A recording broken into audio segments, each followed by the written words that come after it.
Hello everyone, welcome back to another video. We'll be going through the Nagaland current affairs for the month of February 2026. So before we start, just wanted to clear some things. This video is made free, but the PDF is priced at rupees 25 if anyone is interested. So if you want it, click the link in the bio, join the Telegram group, and then you will find the details there. So making this PDF takes time and effort. So it is priced at a very nominal price, that is 25. So also want to thank each and every one of you who has been showing your continued support and your feedback for this channel. So let's start with this month current affairs. Frontier Nagaland Territorial Authority. So it has been established and it has been created by a tripartite agreement which was signed on 5th February 2026 between the Government of India, Nagaland government, and then the Eastern Nagaland People's Organization. So why was it made? So the six eastern districts of Nagaland, that is Kifri, Longland, Mon, Noklak, Shamator, and Twinsa, they have a lot of problems with infrastructure, jobs, and basic services. So people there, they feel they are not getting enough development. So the FNTA was set up to fix this development deficit. So the purpose of FNTA is to balance the local needs with national unity.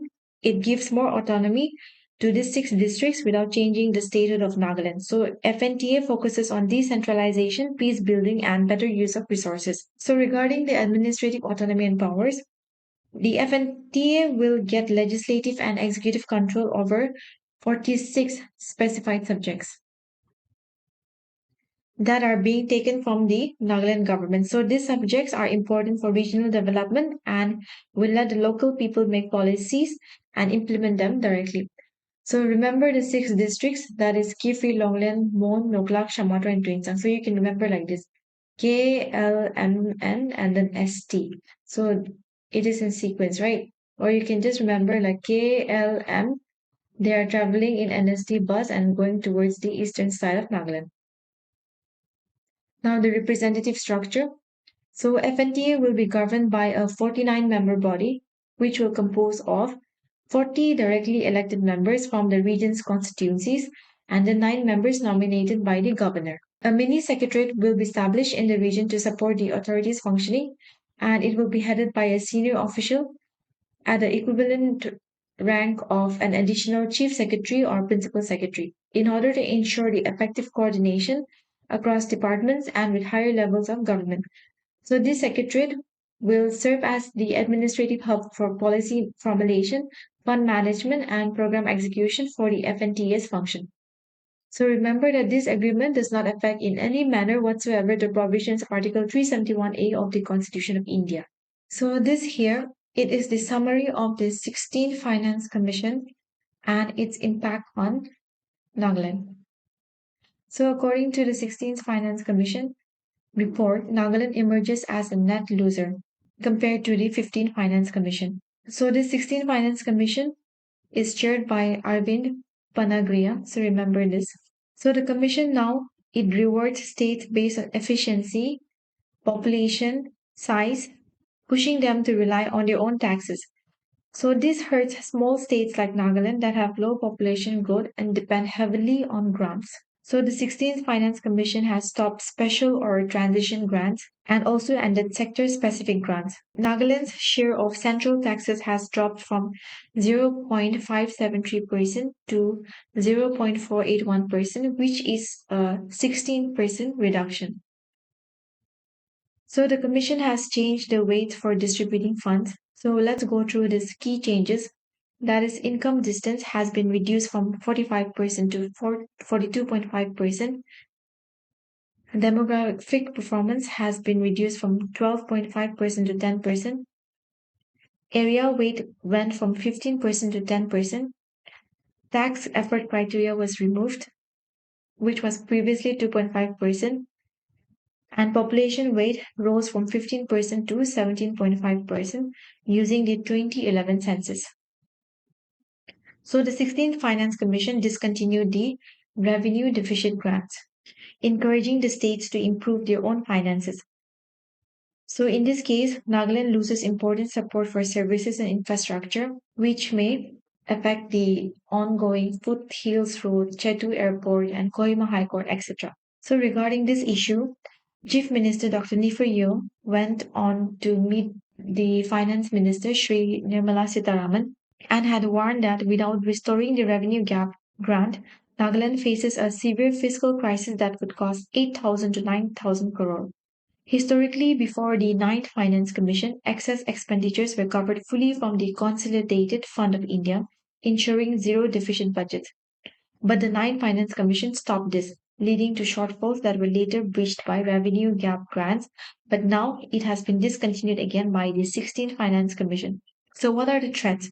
So, the threats includes unpaid government salaries, weakened development, risk to the Naga political agreement, and also possible president's rule. So, Chief Minister Dr. Nifrio has urged the Union Finance Minister Nirmala Sitharaman to restore their grant for the state's functioning and budget session. So, in short, Nagaland gets less central funding because the new commission favors efficiency and population based criteria, reducing grants and tax shares for small grant dependent states, and the state is now facing a serious fiscal crisis due to the loss of revenue gap grants. So, this is for you to recall. Under which article of the Indian Constitution is the Finance Commission a constitutional body? So, you can also go through this. So this I have already explained you. So this is for you to recall again. The Consolidated Fund of India is constituted under which article of the Indian Constitution?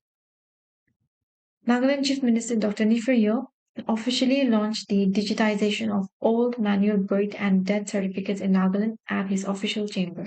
In exercise of the power conferred by Clause 1 of the Article 174 of the Constitution of India, Governor of Nagaland Ajay Kumar Bhalla has summoned the 8th session of the 14th Nagaland Legislative Assembly. So the takeaway from this passage is the current Legislative Assembly is the 14th. And Article 174 of the Indian Constitution talks about the sessions of the state legislature, propagation and dissolution. So you can go through this.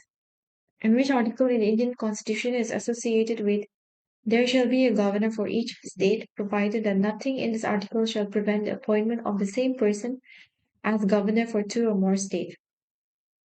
Because Ajay Kumar Bhalla, he is the governor of both Nagaland and then Manipur. So try to recall the article. Nagaland State Legal Services Authority has launched the 90-day Mediation for the Nation 2.0 campaign as part of a nationwide special mediation drive initiated by the National Legal Services Authority (NALSA) in association with the Mediation and Conciliation Project Committee, Supreme Court of India. So this initiative has been conceptualized under the guidance of Chief Justice of India, Justice Surya Kant. He is the 53rd Chief Justice of India, and he is also the Executive Chairman of the NALSA and Chairman of MCPC. So under which article in the Constitution of India district judges are appointed?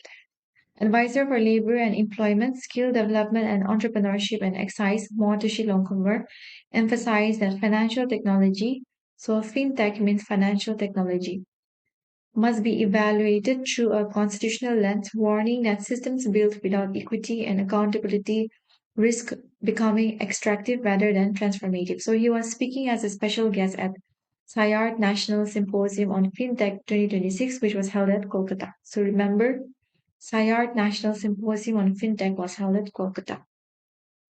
The Business Association of Nagas, in collaboration with the Small Industries Development Bank of India, that is SIDBI, organized a comprehensive capacity building program which is aimed at enhancing financial literacy and strengthening awareness of MSME oriented schemes and credit facilities. So this session it provided an in-depth overview of SIDBI's direct lending projects, including Express, Speed, Arise, and Stapan, offering financial assistance ranging from rupees 50,000 to rupees 50 crores for expansion, modernization, working capital requirements, and greenfield projects. So greenfield projects are those projects which involves starting something new from scratch, like a new factory or office building on an empty land. And brownfield projects, it involves upgrading or revamping an existing structure or facility, like renovating an old factory or building, etc. So special emphasis was laid on the Prayas scheme for informal micro enterprises, green finance initiatives, GST Sahe invoice-based financing and thematic products designed to support women, SC or ST, and export-oriented entrepreneurs. So Business Association of Nagas, it was established on 2nd August 2017. Current president is L. Monkam Jamir. SIDBI stands for Small Industries Development Bank of India. It was established on 2nd April 1990. So it was dealing from IDBI on March 27, 2000, and headquarter is in Lucknow, Uttar Pradesh. Current chairman and MD is Manoj Mittal. So what is the SIDBI Spraya scheme? So it is a dedicated initiative which is aimed at supporting informal micro entrepreneurs, particularly women and those from marginalized communities, in transitioning from basic sustenance activities to more viable and sustainable enterprises. IDAN successfully conducted a 5-day certificate-based capacity building training program for Swavalambam Connect Kendra's manpower. It was organized under the flagship initiative of Small Industries and Development Bank of India and Government of Nagaland.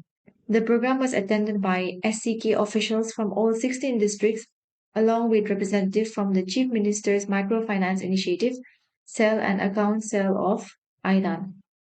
So this training, it covered key thematic areas including income tax return, goods and services tax, entrepreneurship development program, training of trainers, detailed project report preparation, and management information system.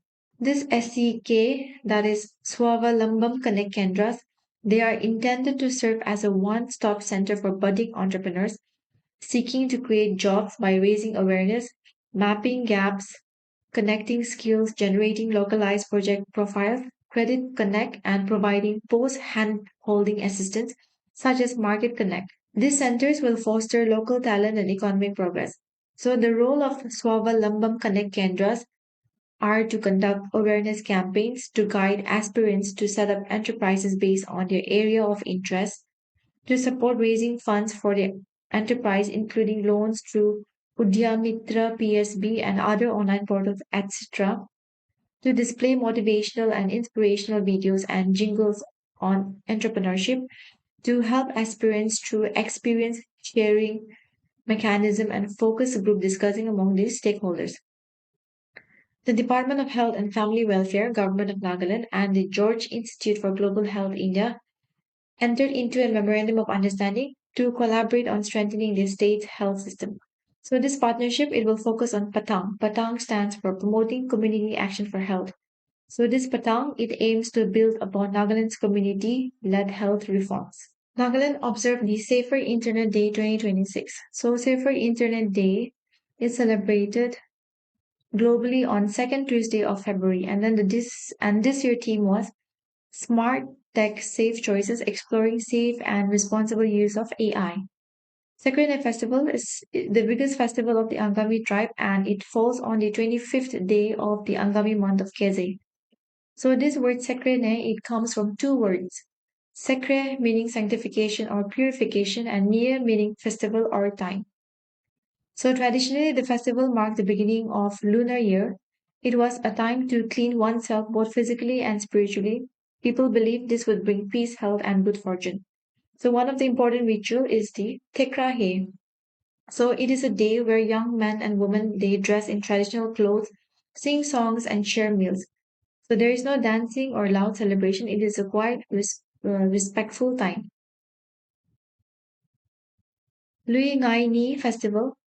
This is a seed sowing festival and it is celebrated by the Tangkul Naga community. And then the theme was Cultural Renaissance.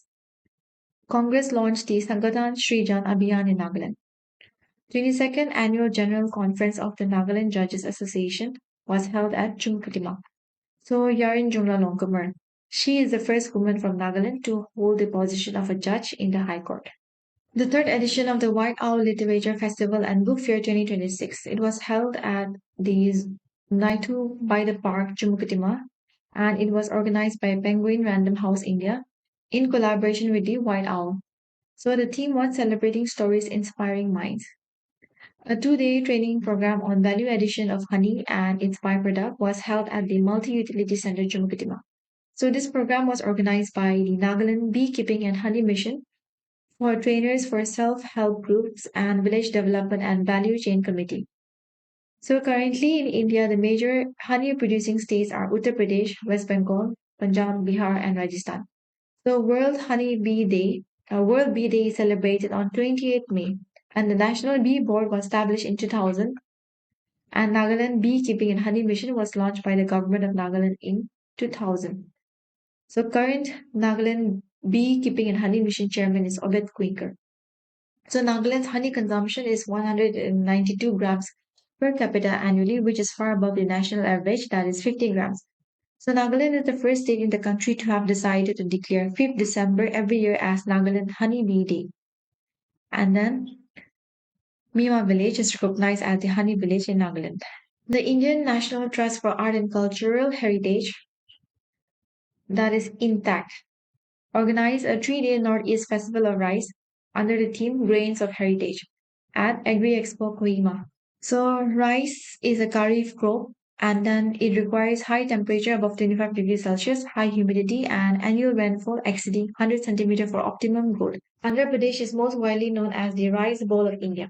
So the leading producer of rice in the world is a 2-day soybean festival under the theme From Field to Fist, celebrating our soybean legacy, commenced at the Anghole Agri Expo, Chumkutima, drawing farmers, entrepreneurs, scientists, and stakeholders from across the state, highlighting the growing importance of soybean. So this is the scientific name as a miracle crop. So soybean is also known as a miracle crop for its economic empowerment and nutritional security. So soybean seed, it contains 20% of oil approximately and around 80% of protein, making them a highly nutritious food source. So among the Indian states, Telangana is one of the highest producers of soybean, and Nagaland currently only contributes 0.1% of the country's soybean production. Nagaland Chief Minister Dr. Nifir has flagged off advanced life support ambulances and handed over assets under the Aidan Toyota CSR initiative at the formal ceremony which was held at Zone 92 by the park, Chumukutima.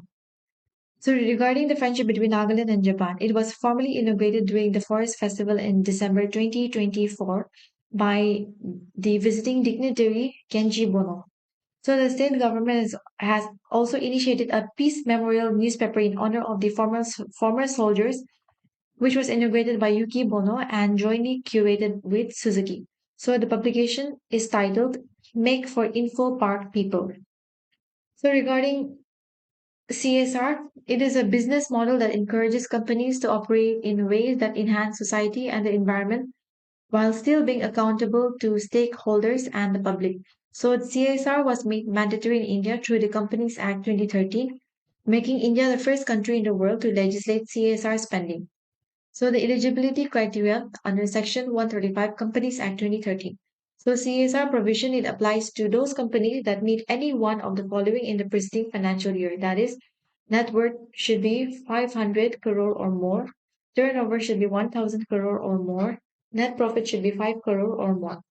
So such companies must spend at least 2% of the average net profits of the last 3 years on CSR activities. Motion X will host the Northeast Grand Dance League at the Zone 92 by the park in Chumpitima. A 3-day plant genetic resources conservation awareness program come training on organic farming commenced at Agri Expo Chumukitima. So this program was organized by ICAR National Bureau of Plant Genetic Resources, New Delhi, in collaboration with the School of Agricultural Sciences and Department of Agriculture, Government of Nagaland. So there are two primary types of conservation, that is in situ and ex situ. In situ conservation, it involves protection of the species in their natural habitats, whereas in ex situ conservation, it involves the preservation of the species outside their natural environment like botanical gardens or seed banks.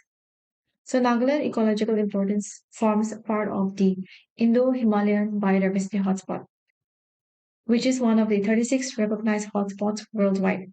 So Nagaland is home to one national park, that is Intanki National Park in Peren, and three wildlife sanctuaries. So that is Fakim, Pulibaze, and Singpan. So remember the districts also where they are. So India hosts the second largest gene bank in the world, referring to the National Gene Bank at ICAR, that is NGP-GR, which stands for National Bureau of Plant Genetic Resources.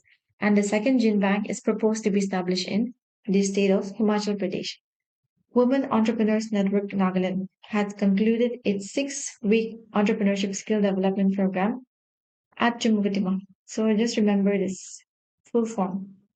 The Changi Thai A Home Cultural Connect was organized at Changi Village in the Mokokchung district. So it was organized by the Trailblazer Society in collaboration with the Northeast Zone Cultural Center Ministry of Culture and hosted by the Changi Village Council. The Thai Ahom delegation, led by Dr. Prasanna Gogoi, director of NEZCC, offered a buffalo, a pig, local chickens, eggs, and assorted fruits and vegetables, recalling the historic refuge given to Ahom king Dotapani by Janki villagers in 1679. The day's cultural highlights included Mangko Yumrong Malu Waromong, that is, warriors returning from the battle with severe heads, Yumjin Kimo, Warriors Victory Return Dance, Janki Orija Cultural Club, Peace Song, Society for Thai Home Resurgence, Deer and Peacock Dance, and indigenous chunky game Heko. So Heko is an indigenous chunky game. And then a stone monolith which was titled Testament of Friendship was also inaugurated by Thai Ahom Prince Rajkumar Alok Narayan Singha in Changi village. A study committee of Mizoram's Planning and Program Implementation Department held a meeting with stakeholders in Dimapur, seeking insights into the new railway services as well as the Kaladan Multimodal Transit Transport Project. So this Kaladan Multimodal Transit Transport Project, it connects India to Myanmar. So if we can see here in this picture, it links the Kolkata to the Sitwe port in Myanmar. So this creates a transport corridor through Myanmar to India's northeast. So this project, it aims to boost the trade and connectivity between India, Myanmar, and other Southeast Asian countries. So it is a trade highway that connects India to Southeast Asia via sea, river, and road. The Kala-Dal Multimodal Transit Transport Project, it is targeted for completion by 2027. Jointly identified by India and Myanmar, it offers a multimodal transportation of cargo from eastern ports of India to Myanmar and to India's northeastern region through Myanmar. So the transit component consists of waterway component and road component. Nagaland gets its first all-woman BPO. So Nagaland first JSW woman-centric business processing outsourcing. So remember the full form of BPO, that is business processing outsourcing. Center was inaugurated at the Integrated Business Hub and Innovation Center, Forest Colony, Dimapur, making a significant step towards digital empowerment and women's empowerment in the northeastern region. So this initiative is a collaboration effort between the Investment and Development Authority of Nagaland, that is IDAN, and the JSW Foundation under the JSW Shakti initiative. So this initiative, it aims to create localized employment and opportunities and promote economic independence for women above 18 years of age through structured training and IT-enabled services. So the center has an initial capacity of approximately 125 seats with provisions for future expansion. The project is implemented under the CSR framework of the JSW Shakti Foundation.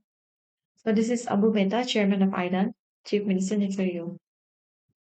One-day awareness and outreach program on the Prime Minister National Apprenticeship Promotion Scheme was conducted at Dimapur. So National Apprenticeship Promotion Scheme, this aims to promote apprenticeship training throughout the country. So initially it was launched in August 2016, but now it is in its second phase, that is NAPS 2. So under NAPS 2, the government shares partial stipend support limited to 25% of the minimum prescribed stipend payable to apprentices, subject to a maximum of 1,500 per apprenticeship per month during the training period. So this stipend support is disbursed directly to the apprentices' bank accounts through the direct benefit transfer mechanism. The Spear Corps of the Indian Army celebrated its 41st Raising Day at the Rangapur Military Station, Dimapur, on February 4th. So HQ Spear Corps, which was raised on 4th February 1985, they are responsible for security across Nagaland, Manipur, Mizoram, Tripura, Meghalaya, Assam, and Arunachal Pradesh, including international borders with China, Myanmar, and Bangladesh. Northeast Zone Cultural Center Dimapur hosted the Northeast Spring Festival 2026 in Dimapur. So this festival was organized in collaboration with the South Central Zone Cultural Center, Nagpur. under the aegis of the Ministry of Culture, Government of India. So the 3 day event celebrated alongside the Madhya Dakshini Festival 2026, creating a vibrant cultural confluence between the northeastern and south central regions of the country. Nagaland Apex Weavers and Artisans Cooperation Federation, that is WEFED Limited, Dimapur will be organizing Hadgarka Mela from 3rd of March to 16th of March at Dimapur. So Hadgarka Mela, it is designed to promote the handloom and handicraft sector, bringing together artisans and weavers across Nagaland and other states to display their craftsmanship, market their products. And District Handloom Expo, Tanabana, showcasing and promoting handloom and handicraft products of Nagaland weavers and artisans, was organized at the Viapur village ground. So it was organized by Weaver Service Center Dimapur and sponsored by the Office of the Development Commissioner for Handloom under the Ministry of Textiles, Government of India. Chief patron of Dimapur District Ladies Club, that is Kaisa Rio, said floriculture has immense potential in Nagaland, not just as a hobby but as a viable economic activity, especially for women and youth, as she inaugurated the club's 18th edition flower show, Colors of Spring, at the Integrated Business Hub and Innovation Center, Dimapur. So this Integrated Business Hub and Innovation Center, it is located in Dimapur, okay? So this 3 day event, it was organized in collaboration with Horticulture Department and the IDAN. Employees Provident Fund Organization, Dimapur, is set to organize Nidhi Aapki Nikat 2.0. So this Nidhi Aapki Nikat 2.0, it is an outreach and awareness program. So it aims to strengthen the stakeholder engagement and address grievances and enhance awareness about EPFO schemes and digital services. So EPFO, it was formed on 4th March 1952 and it is one of the two main social security agencies under the Government of India, Ministry of Labour and Employment. And it is responsible for regulation and management of provident funds in India.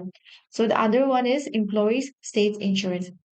Bangla Bhasha Prachar O Prashar Samiti Dimapur has launched the Class 10 Bengali textbook Shastriya Parikrama under the NBSC at Pranab Jubilee Auditorium, Pranab Vidyapat Higher Secondary School, Dimapur.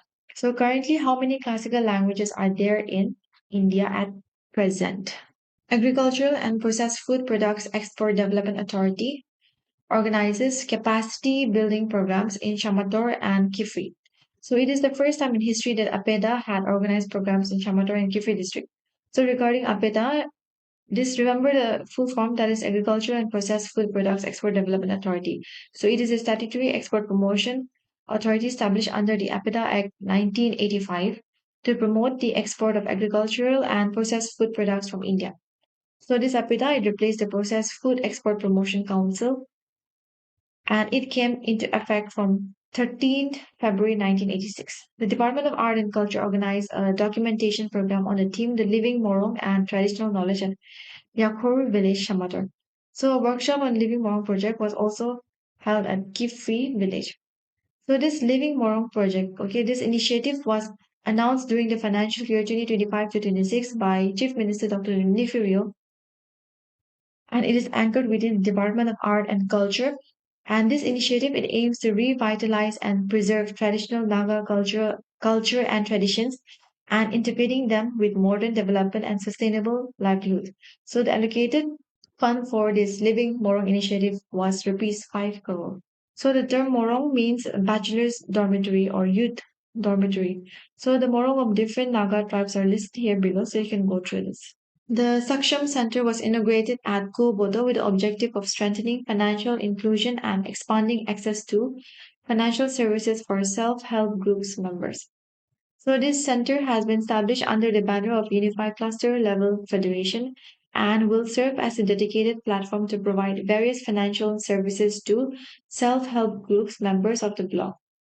The Saksham Center are established under the Deen Dayal Antyodaya Yojana National Rural Livelihood Mission and it is organized by Nagaland State Rural Livelihoods Mission.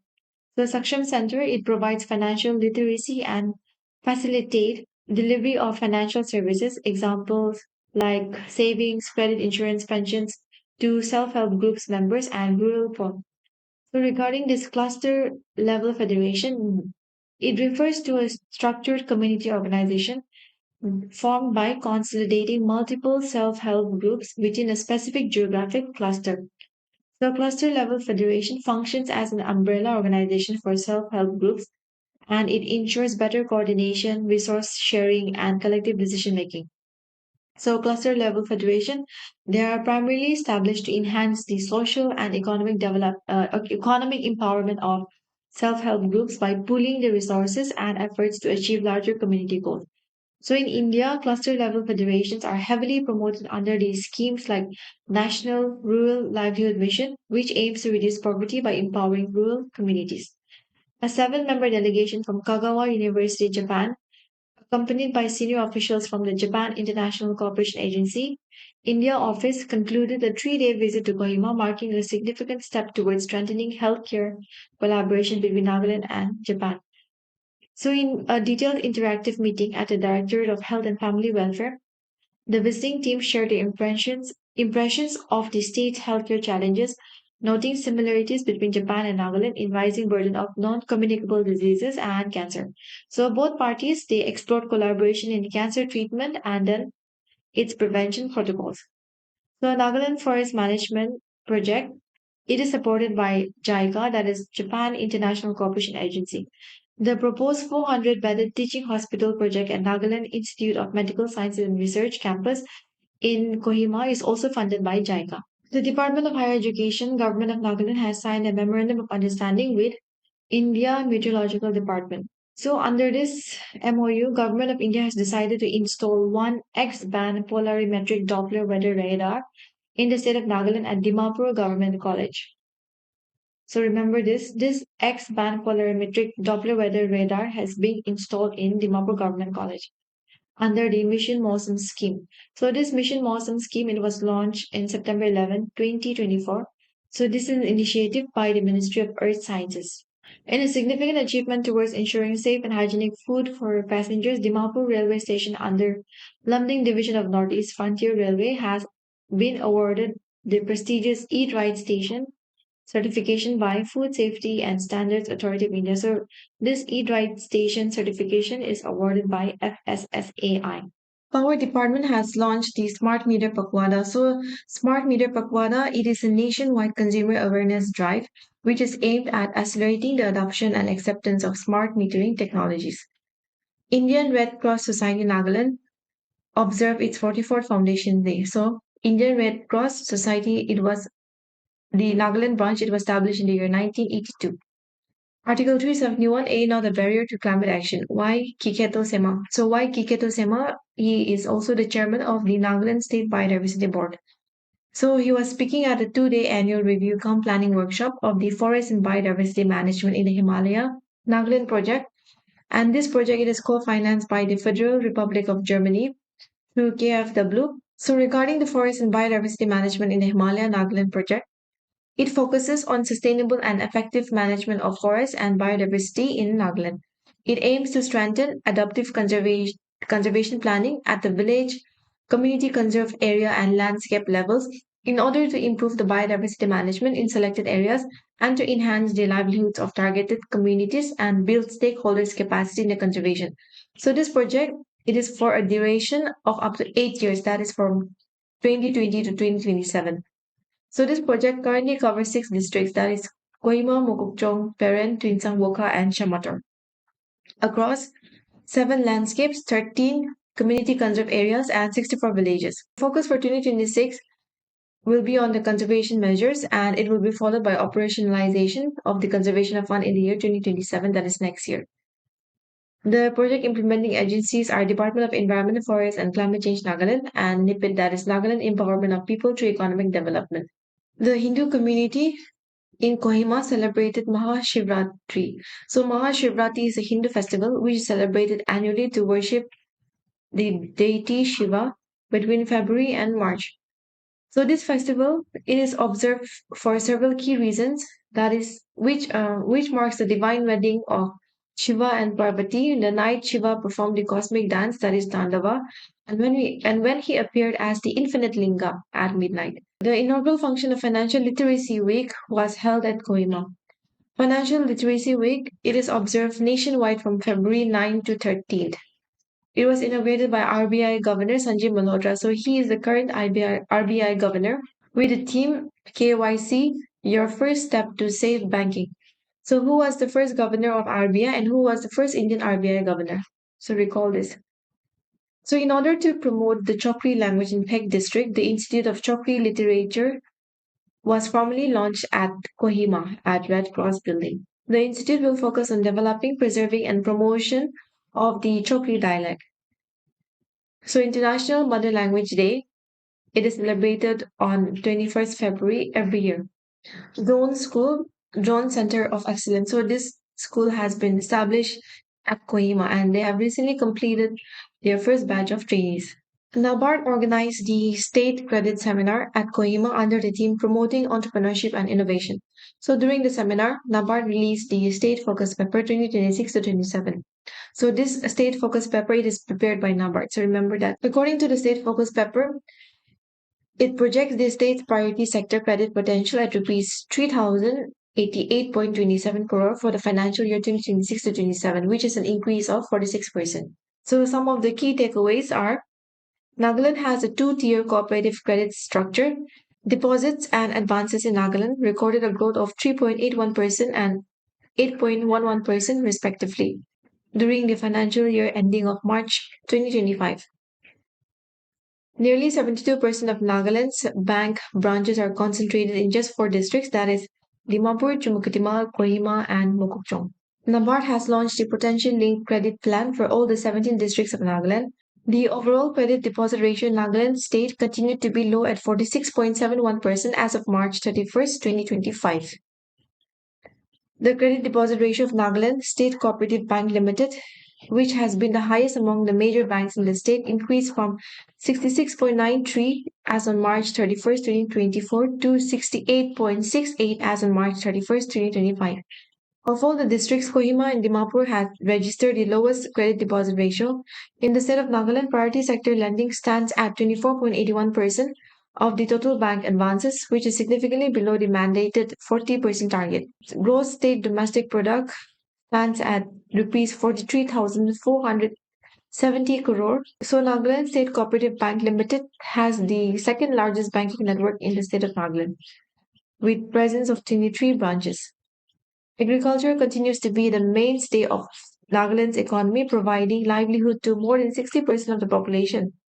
Nagaland has a total geographical area of 16,579 square kilometer, with total cultivable area 10 lakh 6,204 hectares. The major crops which is grown in Nagaland are jute, paddy, WTRC paddy, maize, and other like small millets, etc. Among horticulture, flowers like anthurium and gerbera, ginger, pineapple, banana, limes, and citrus are predominant. Coffee, areca nut, and coconut are also found in large numbers besides the presence of sericulture activities.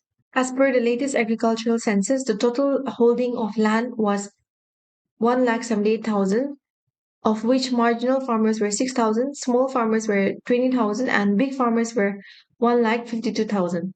Out of the total geographical area of the state, forest land constitutes the largest share of 52.08%. That is 8,62,930 hectares, followed by a net sown area at 22.07%. Fruit production has increased by 3%, that is from 3,33,435.3 metric tons in the year 2023 to 24 to 3,42,475.5 metric tons in 2024 to 25. Vegetable production and productivity dropped by 1.6%, and then spices saw a 3% rise in total production. Sericulture production increased in the state, with Mokokchung registering the highest sericulture production. The percentage sectorial contribution of gross state domestic product in 2024 to 2025 as per advanced estimate shows that the tertiary sector is the principal contributor to the state's economy with 63%. The primary and secondary sector contributes 25% and 12% respectively.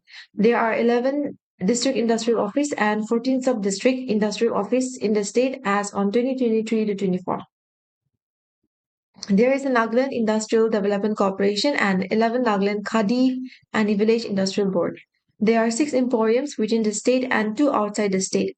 There are six weavers training center and eight rural artisans program training center. There are three international border trade centers and one special economic zone. Under the startup policy, the Nagaland government aims to facilitate the growth of at least 500 startups for the next 5 years, with a focus on establishing innovative made in Nagaland products and services.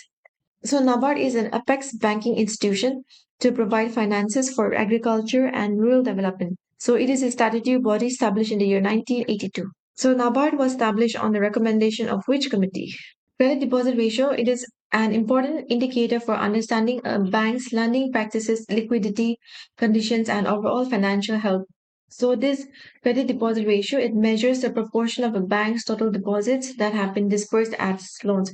So if I put it simply, this credit deposit ratio, it is a simple number that shows how much money the people have deposited in the bank and the bank has given out as loans. So for example, if a bank has rupees 100 in total deposits, this credit deposit ratio, it tells you what portion of that 100 rupees the bank has lent to borrowers. So for example, if the credit deposit ratio is 70%, it means that the bank has given out rupees 70 out of the 100 rupees deposited as loans. So a higher credit deposit ratio means the bank is using most of its deposits as lending, which can affect its liquidity, while a lower credit ratio means the bank is keeping more money in reserve instead of lending it out. The Department of Industries and Commerce, Government of Nagaland has signed a memorandum of understanding with the Indian Institute of Foreign Trade, Kolkata. So this MOU, it aims to establish an export facilitation cell in Nagaland through a partnership model between the department and Indian Institute of Foreign Trade, Kolkata, where the EFC will function as a dedicated institutional mechanism to provide hand-holding support and counseling to existing and prospective exporters, facilitate market access, and strengthen the overall export readiness of entrepreneurs across the state. PM Shri Government High School, Kirupema Kohima has won the prestigious Wipro Earthian Annual Award with its sustainability and water team being recognized for exemplary work in sustainability focused learning. So, which sustainable development goal is related to quality education and clean water sanitation? The top 20 state level schools under Swachh Evam Harit Vidyalaya rating 2025-2026 have been facilitated in Kohima. So, Swachh Evam Harit Vidyalaya rating, it is a mandatory initiative by the Government of India which is aimed at promoting cleanliness, hygiene, and environmental sustainability in schools across the country. So it was launched on July 29, 2025 by Union Education Minister. Medanda, the Medicity, in collaboration with the Investment Development Authority of Nagaland and the Government of Nagaland, organized a free health checkup at Chichima, Koima, marking the launch of the Medanta Community Outreach Program. So the medical services provided during the camp included random blood sugar testing, blood pressure and ECG, bone mineral density, pulmonary function test, and physician consultation. So name the device used to measure blood pressure. State Health and Family Welfare Department and the George Institute for Global Health India formally signed a memorandum of understanding at Kohima. So this memorandum of understanding, it aims to improve the population health outcomes and strengthen the health system in Nagaland through evidence-based research, capacity building, and community empowerment. Nagaland Skill and Entrepreneurship Development Mission, IDAN, conducted a 2-day enterprise readiness support workshop for micro and aspiring entrepreneurs across Nagaland at Kohima. So this marks the first workshop under Nagaland Skill and Entrepreneurship Development Mission, which is exclusively designed to support entrepreneurs in the state. So it aims to ensure deeper engagement and meaningful learning with plans for follow-up mentorship and hand-holding support. So regarding the Nagaland Skill and Entrepreneurship Development Mission, it was launched by Chief Minister Dr. Niferio last year on May. And this mission, it aims to equip the state's youth with industry-aligned skills and promote sustainable employment and entrepreneurship, responding to the demands of a fast changing job market. So, the aim of NSEDM is to empower and employ 5,000 youths across the state market relevant skills through focused training, strategic placement, and entrepreneurial development. A baby pangolin was successfully rescued and released through a community led effort by International Border Area People's Welfare Organization at Mutingkong village in Kifri district, which is located close to the Indo Myanmar international border. So this village is located in Kifri district and it is close to the Indo-Myanmar international border. So pangolins are nocturnal animals that dig burrows and feed on ants and termites. So they're known for the unique appearance. So if you can see here, and they have scales made of keratin that cover the entire body. When threatened, they can roll into a ball to protect themselves. Mukokchung Athletics, in collaboration with My Bharat, will organize My Bharat Ashmita Fit India sporting event as part of the nationwide observance of International Women's Day 2026. So this event it aims to strengthen women's participation in sports and promote fitness in the grassroots levels. The Bamsai Kilwa Mithun Rearing Society marked a historic milestone by hosting the first edition of Hebamlo Mithun Festival at Baisak Kilwa village. So this village is in Perin district under the theme Our Mithun, Our Pride. So this festival it sought to preserve, conserve and promote Mithun, which is the state animal of Nagaland, while celebrating its social, cultural and economic significance. So this festival commenced with the traditional Battle of Horn, that is Buipi Kabui, where farmers proclaimed Baisakilwa as Mitun's village. So named the first Mitun breed to be registered in the world. The Inspector General Assam Rifles Major General Harinder Singh Mavi visited Tening in Perin district of Nagaland. So what is the original name of Assam Rifles when it was created? Anti-Leprosy Day and Sparsh Leprosy Awareness Campaign were observed at Perin under the theme Ending Discrimination, Ensuring Dignity. So Anti-Leprosy Day, it is observed on the last Sunday of January in honor of Mahatma Gandhi's work with leprosy patients. So leprosy is also known as Dash disease and it is a chronic infectious disease caused mainly by a type of bacteria called as Mycobacterium leprae. The Agricultural Technology Management Agency had organized an exposure tour and training program in Peran and in Mukupchong. They conducted a Kisan Gosti under the theme Strategies for Sustainable Pre-Kharif Crops Management. So regarding ATMA, Agricultural Technology Management Agency scheme, it is a centrally sponsored scheme and it supports the state's government's efforts to make available the latest agricultural technologies through different extension activities like farmers training, demonstrations, Kisan Mela, etc. So initially it was launched in 7 states, that is Andhra Pradesh, Bihar, Himachal Pradesh, Jharkhand, Maharashtra, Odisha and Punjab. And this scheme was approved and established on March 29, 2005. Azonino MLA inaugurated the erection of a boundary stone between Kuza and Mutsali villages in Peg, marking a historic milestone in the resolution of the decades of all land dispute. So remember this village, Kuza and Mutsali village, it is in Peg. The Peg District Police has informed the general public that the government of India has launched the Manas, that is Madak Pradhar Nishid Asochana Kendra. So this Manas is different from the Tele Manas, okay? Telemanas is associated to mental health. So remember the difference. To empower citizens in the fight against drug abuse and illicit trafficking. So during a brainstorming session on roadmap for dairy sector development in Nagaland, it was stated that the dairy sector in Nagaland represents an emerging yet underdeveloped segment of the state's livestock economy. So the milk consumption patterns, population growth, urbanization, and changing dietary preferences have led to a steady increase in the demand for milk and dairy products. However, the local production remains inadequate, resulting in persistent supply gaps that necessitates continuous import of liquid milk and dairy products from outside the state. Wokha District signs Memorandum of Understanding with Northeast Center for Technology Application and Reach, Nectar, Shillong to boost agri-tech collab. PM Vishwakarma Workshop on Banking Entrepreneurship held in Wokha. So this scheme, PM Vishwakarma, it is a central sector scheme and it is aimed at recognizing and empowering traditional artisans and craftspeople engaged in 18 identified trades. Okay, so remember this. 18 identified trades such as carpentry, basket weaving, blacksmithing, etc. So this scheme was launched by Honorable Prime Minister Shri Narendra Modi on 17th September 2023. A workshop on promoting Made in Nagaland was successfully conducted in Wokha district under the RAMP initiative. RAMP stands for Raising and Accelerating MSME Performance. So this program, it aims to strengthen the local micro, small and medium enterprises by enhancing their competitiveness, sustainability, and market expansion potential. So UNED had launched the Center for Made in Nagaland in the year 2018 with an aim to provide exposure, and a centralized platform for local entrepreneurs to promote their products and services within and outside Nagaland. So this center made in Nagaland is located in Kohima. And regarding RAMP, it is World Bank supported central sector scheme and it was launched on June 2022. So this ramp is being implemented by Ministry of MSME over the 5-year period that is 2022 to 23 to 2026 to 27. World Wetland Day 2026 was observed at the multi-purpose hall Tourist Lodge Doyang under the theme Wetlands and Traditional Knowledge Celebrating Cultural Heritage. So World Wetlands Day is celebrated on 2nd of February every year.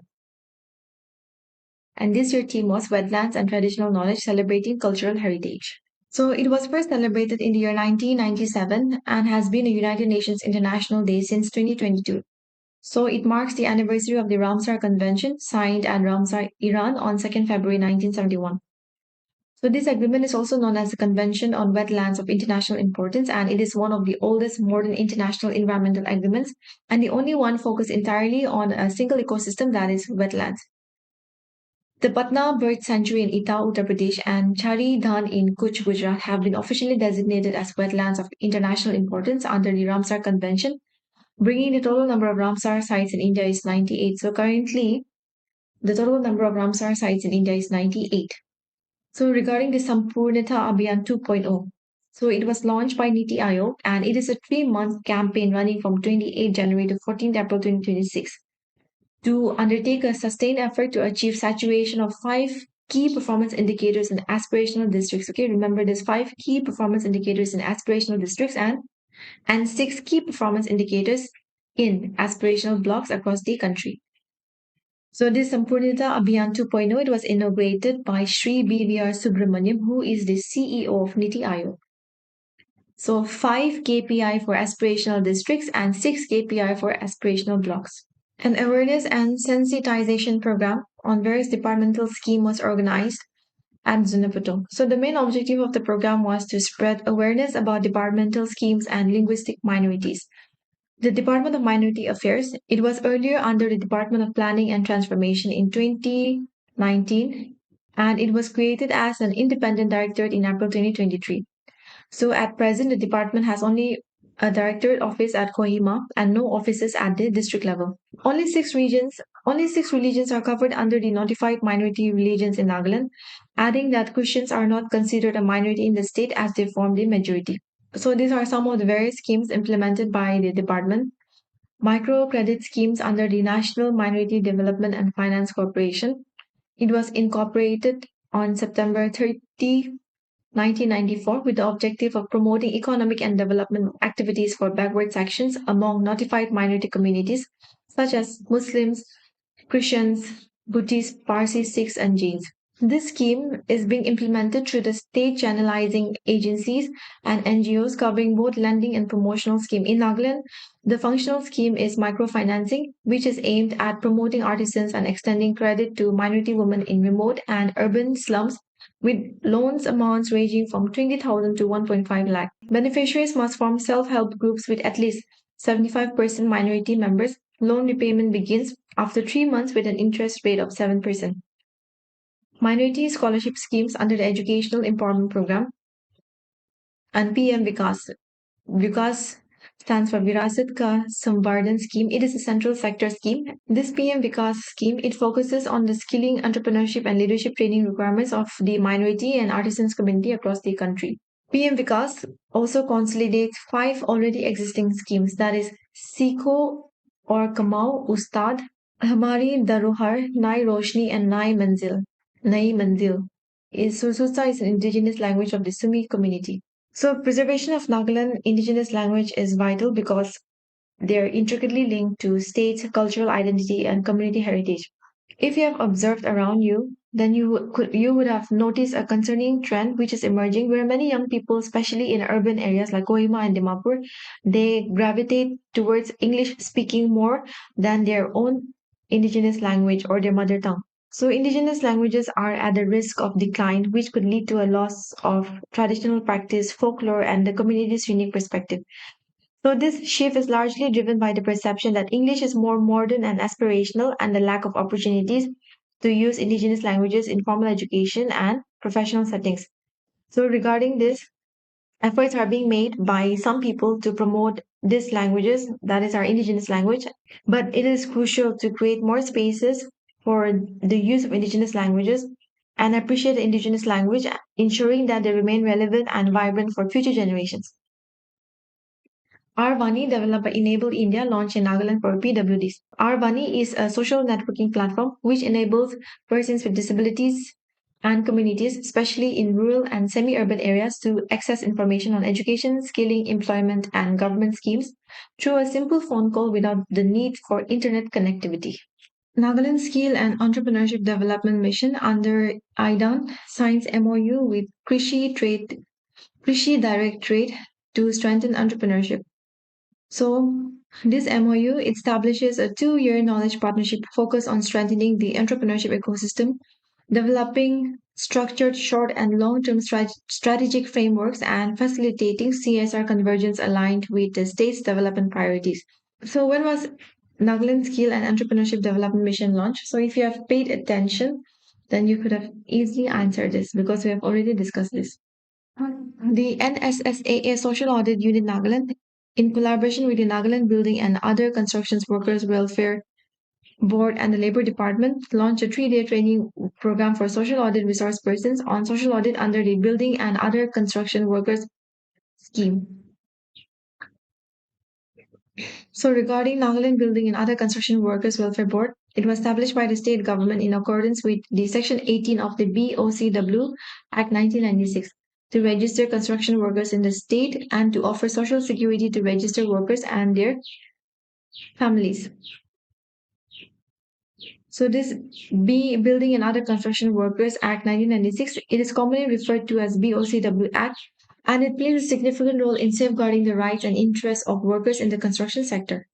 Nasopharyngeal carcinoma has emerged as a defining cancer challenge for Nagaland, with the state recording the highest influence in India among both men and women. So, cancer is currently the 5th leading cause of death in the state. Among men, nasopharyngeal cancer, it accounts for 14.3% of all cancer cases, which is followed by stomach cancer and then esophageal cancer. And in women, cervical cancer leads at 16.4%, followed by breast cancer and then stomach cancer.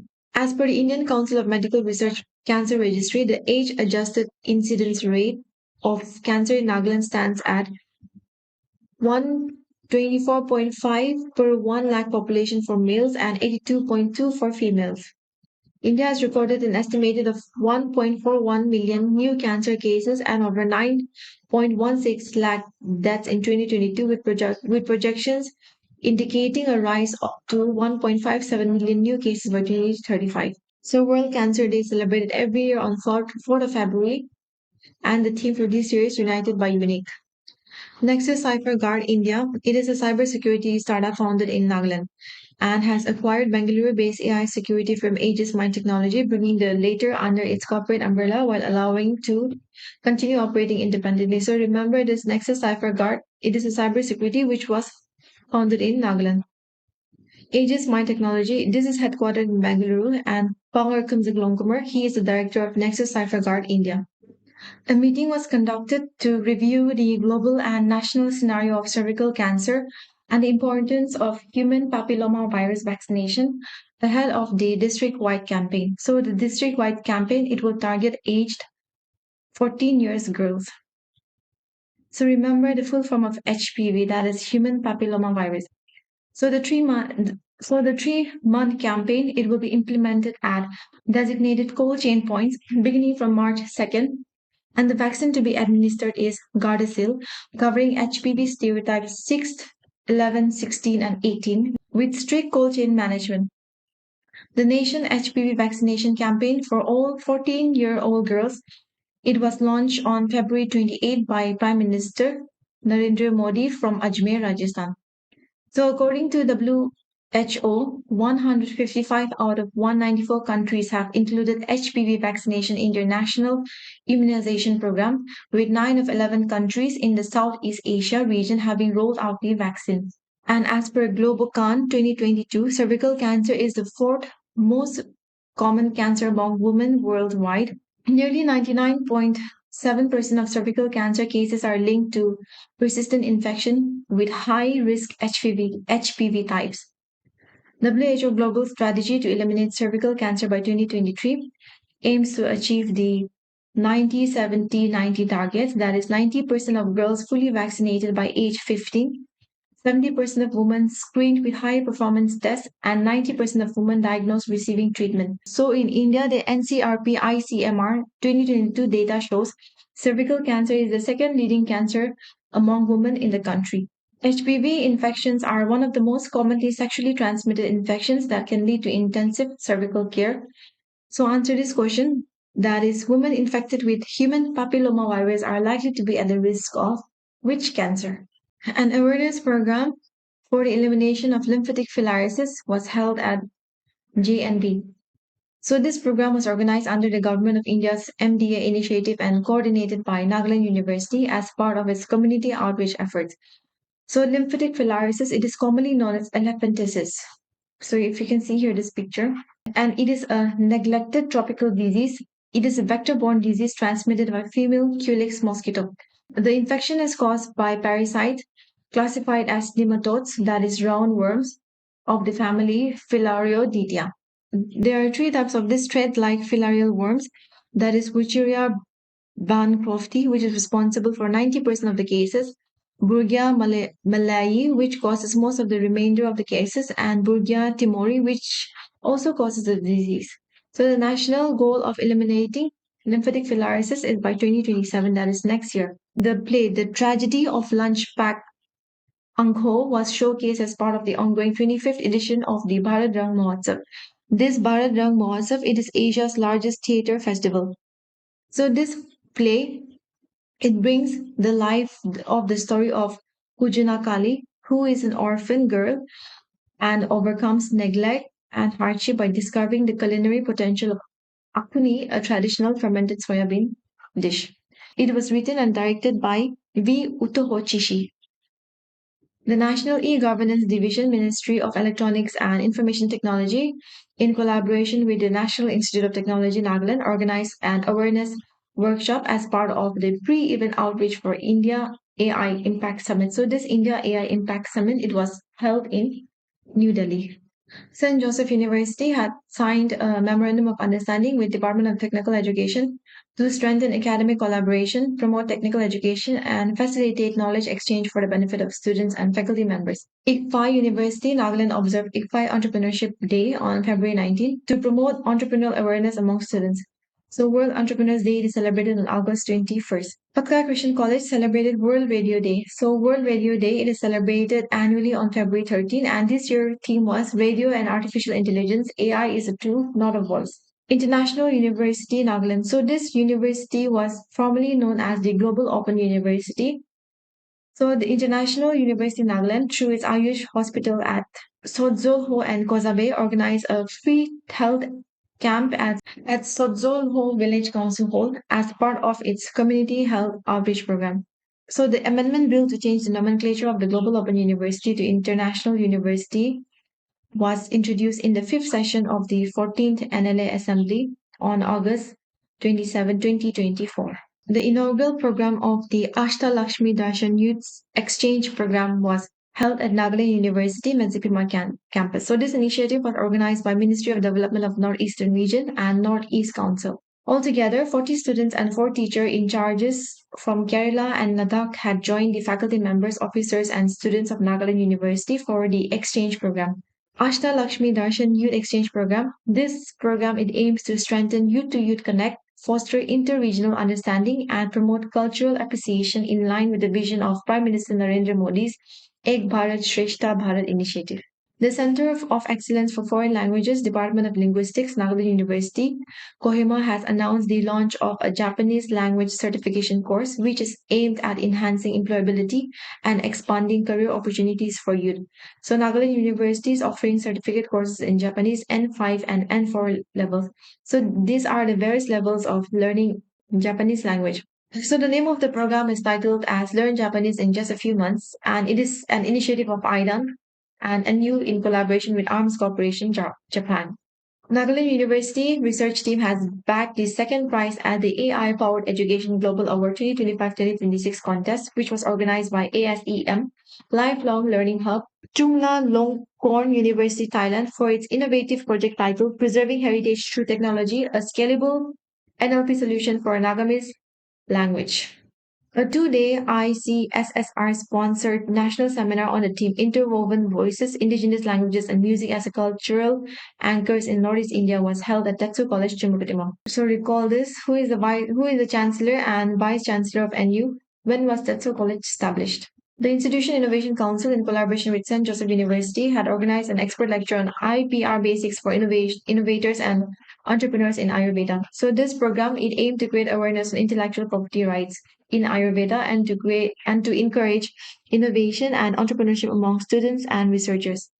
So this term intellectual property, it refers to any original work of the human mind, including those in the field of arts, sciences, literature, technology, or any other fields. So intellectual property rights are granted by considering the following objectives, that is, allowing people to profit financially or gain popularity from their inventions and creations, to promote an environment where creativity and innovation can thrive by striking a balance between the interests of innovators and the larger public, to protect traditional knowledge. So this all protects the intellectual property, that is GI, copyright, trademarks, patents. Consumer Awareness Bharat Yatra 2026. It was held at Kohima Science College to spread awareness among students about consumer rights and responsibilities. The event was followed by an overview of the Bharat Yatra initiative. So this Bharat Yatra initiative, it was launched on December 24, 2015. The six basic consumer rights established in 1986 are right to safety, information, choose, services, compensation, consumer education. The 16th Scientific Advisory Committee meeting under the Indian Council of Agriculture Research was held in Nagaland University. Representatives from the Department of Livestock and Animal Husbandry highlighted the critical low population of the sumine. So sumine is a sumi goat, and it is a rare long-haired breed found in Sataka and Kiltomi. So its fiber is traditionally used for jewelry making by the Sumi community, and it has commercial potential but requires urgent conservation. Dr. K. Jha, professor in the Department of Agricultural Extension Education, Nagaland University, he has been awarded the prestigious ISEE Fellow Award 2026-2027 in recognition of his outstanding contributions in the field of extension education and professional service. An international literary gala was organized by Internal Quality Assurance Cell, Wankau Government College, Mon and Writers International Network Canada, with a theme celebrating literature across borders at Wankau Government College, Mon. So the Writers International Network Canada Literary Awardees 2026 are Monlomo Kikon, Vishu Rita Kocha, Kemya Yanlam, and Dr. Thiala Kikon. So this book, His Majesty Headhunters, The Siege of Kohima That Shaped World History. So this book is written by Monlomo Kikon. So remember this. And some of the other books by Monlomo Kikon are Penme Poems, The Village Empire, and Sling Stones. So this book has already been asked in previous exams, okay? So Monlomo Kikon, he is a former BJP legislator and national spokesperson, and he has also been appointed as the General Secretary of the National People's Party, which is aimed at strengthening the party's organizational and strategic outreach across Northeast India. A society that invests in art and literature invests in its soul. So this was said by Governor of Manipur in Nagaland, that is Ajay Kumar Balla. So Governor's Award 2025 are 4 individuals and 1 musical group. So the recipients where Manyi Konyak from arts, Rarenbenba, Guru Rarenbenba from arts, Colored Keys music, Moko Koza music, and Vishu Vita Kocha from literature. So each awardee, they received a cash award of rupees 5 lakhs. Doremi Bakes from Nagaland was awarded the Best Bakery in Nagaland for 2025 at the Northeast Bakery Conclave held under the 5th Northeast Food Tech 2026 in Guwahati. So the proprietor of Doremi Bakes is Mia Sangla Longkumar. Sashi Mongla Sangtum, the founder of A&D Solar Enterprise, was conferred the prestigious DRE Woman of the Year award at the recently concluded India Distributed Renewable Energy Summit 2026. So this summit was held in New Delhi. Jingpai Wangyong from Livingstone Foundation International School, Dimapur, bagged the second position for the Nagaland at National Science Fair Northeast States held at National Science Museum, Khanapara, Guwahati. His project was titled as Vision Guided Robotic Hand. National Science Day it is observed in India on February 28 to mark the discovery of Raman effect by C.V. Raman in the year 1928. Renowned gospel songwriter Karen Lafferty, composer and lyricist of the popular praise song Sikhiya First, arrived in Nagaland. So she is Karen Lafferty. Prakash M. Nadar, he is popularly known as the Blood Man of India. Okay, this one. So he donated blood at Blood Center District Hospital, Dimapur. Daisy Ruine from Mokokchung emerged as the champions of the fusion of the band season 3 2026. Sakshi Bishwakarma from Assam was crowned as the Miss Northeast 2026, and Nikali K. Shohei from Nagaland and Thadoi Yunman from Manipur they bagged the first and second runner-up respectively. Kulongshi Nuemai from Nuthu village, Andhra district, Nagaland, is steadily carving a name for himself in the world of martial arts. Recently, Kulongshi represented India at the 5th India Open International Kickboxing Cup, which was hosted by Woka India in New Delhi. The Nagaland Sepak Takraw Association has extended congratulations to Mudotsu Dozo for his outstanding achievement at the 6th South Asian Sepak Takraw Championship, which was held in Colombo, Sri Lanka. So, 6th South Asian Sepak Takraw Championship was held in Colombo, Sri Lanka. Nagaland's shuttlers Alam Pongoner and Achumi Yakobi secured gold medal in the men's double 60 plus category at the Sunrise Yonex All India Masters Ranking Badminton Tournament, which was held in Agra. Nagaland blanked Sikkim at the Khelo India Tribal Games 2026 Football Championship in the men's category. The Nagaland Association of Kickboxing Organization, led by its president Keto Hozimomi, won 1 gold, 2 silver medals, and 1 bronze medal. Nagaland Association of Kickboxing Organization, led by its president Keto Hozimomi, won 1 gold medal, 2 silver medals, and 1 bronze medal. The 9th edition of Auto and Moto X, along with the Northeast Championship Round 2026, it was held at Mokokchung.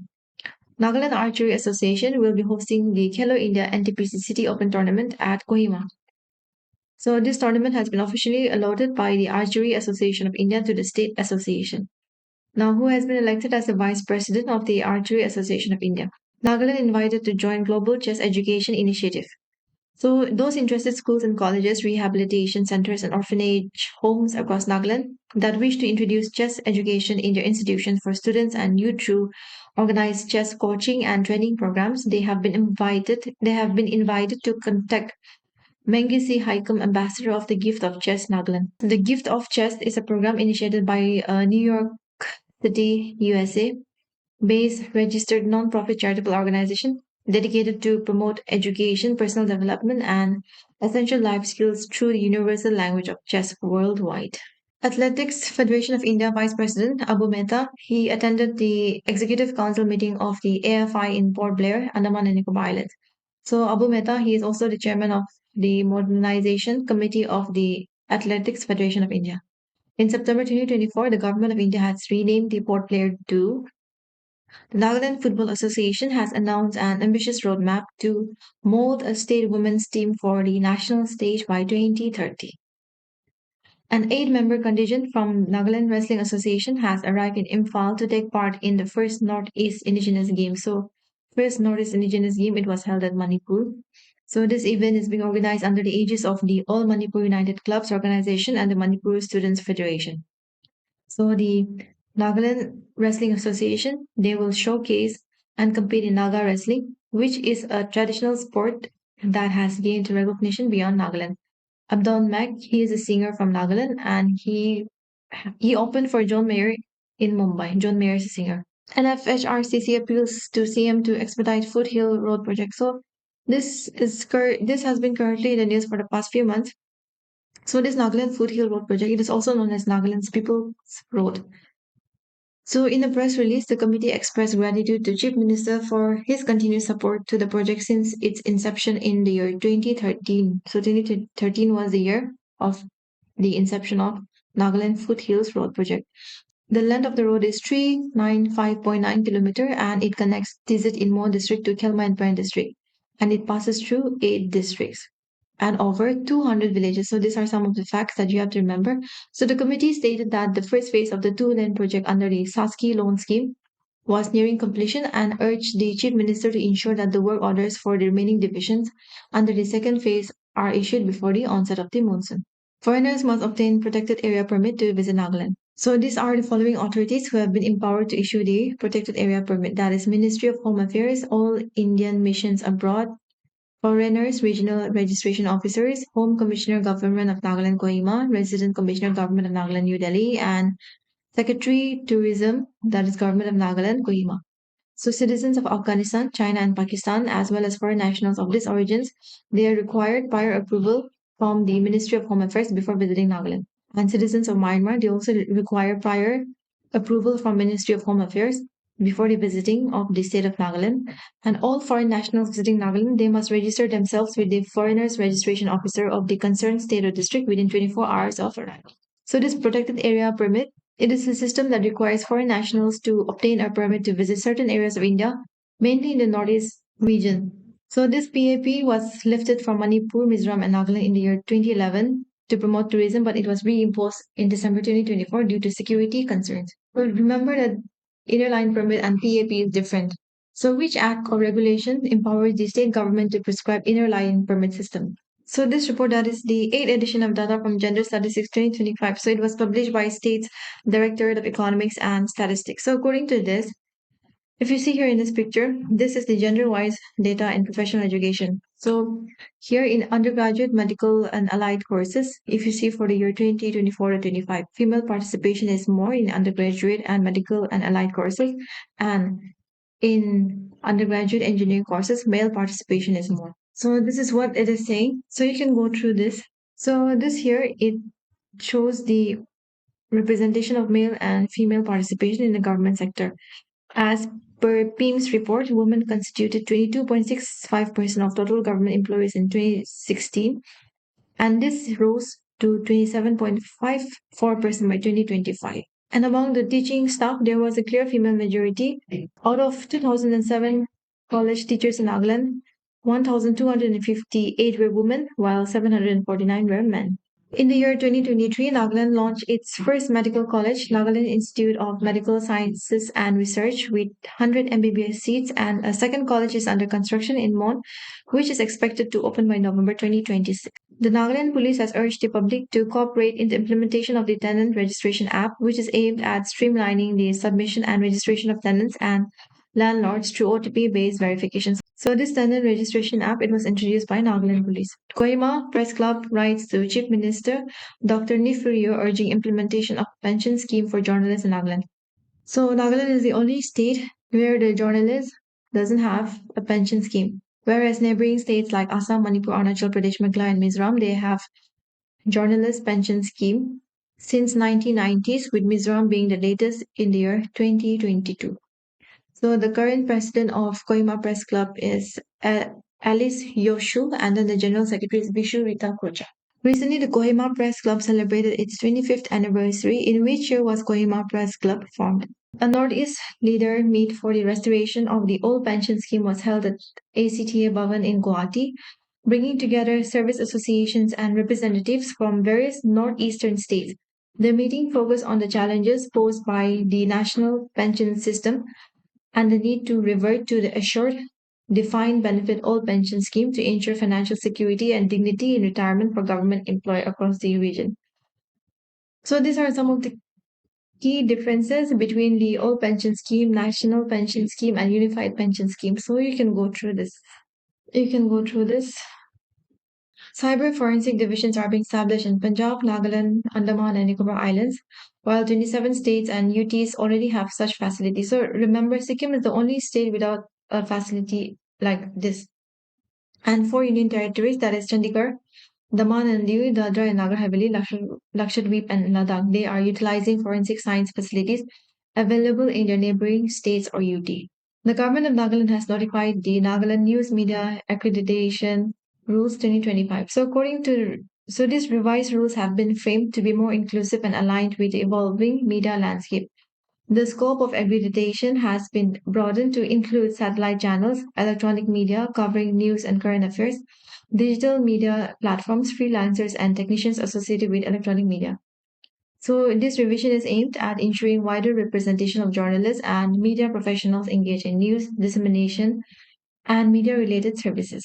So, this issue is about the ownership and transfer of airport land currently occupied by the Assam Rifles Training Center and schools.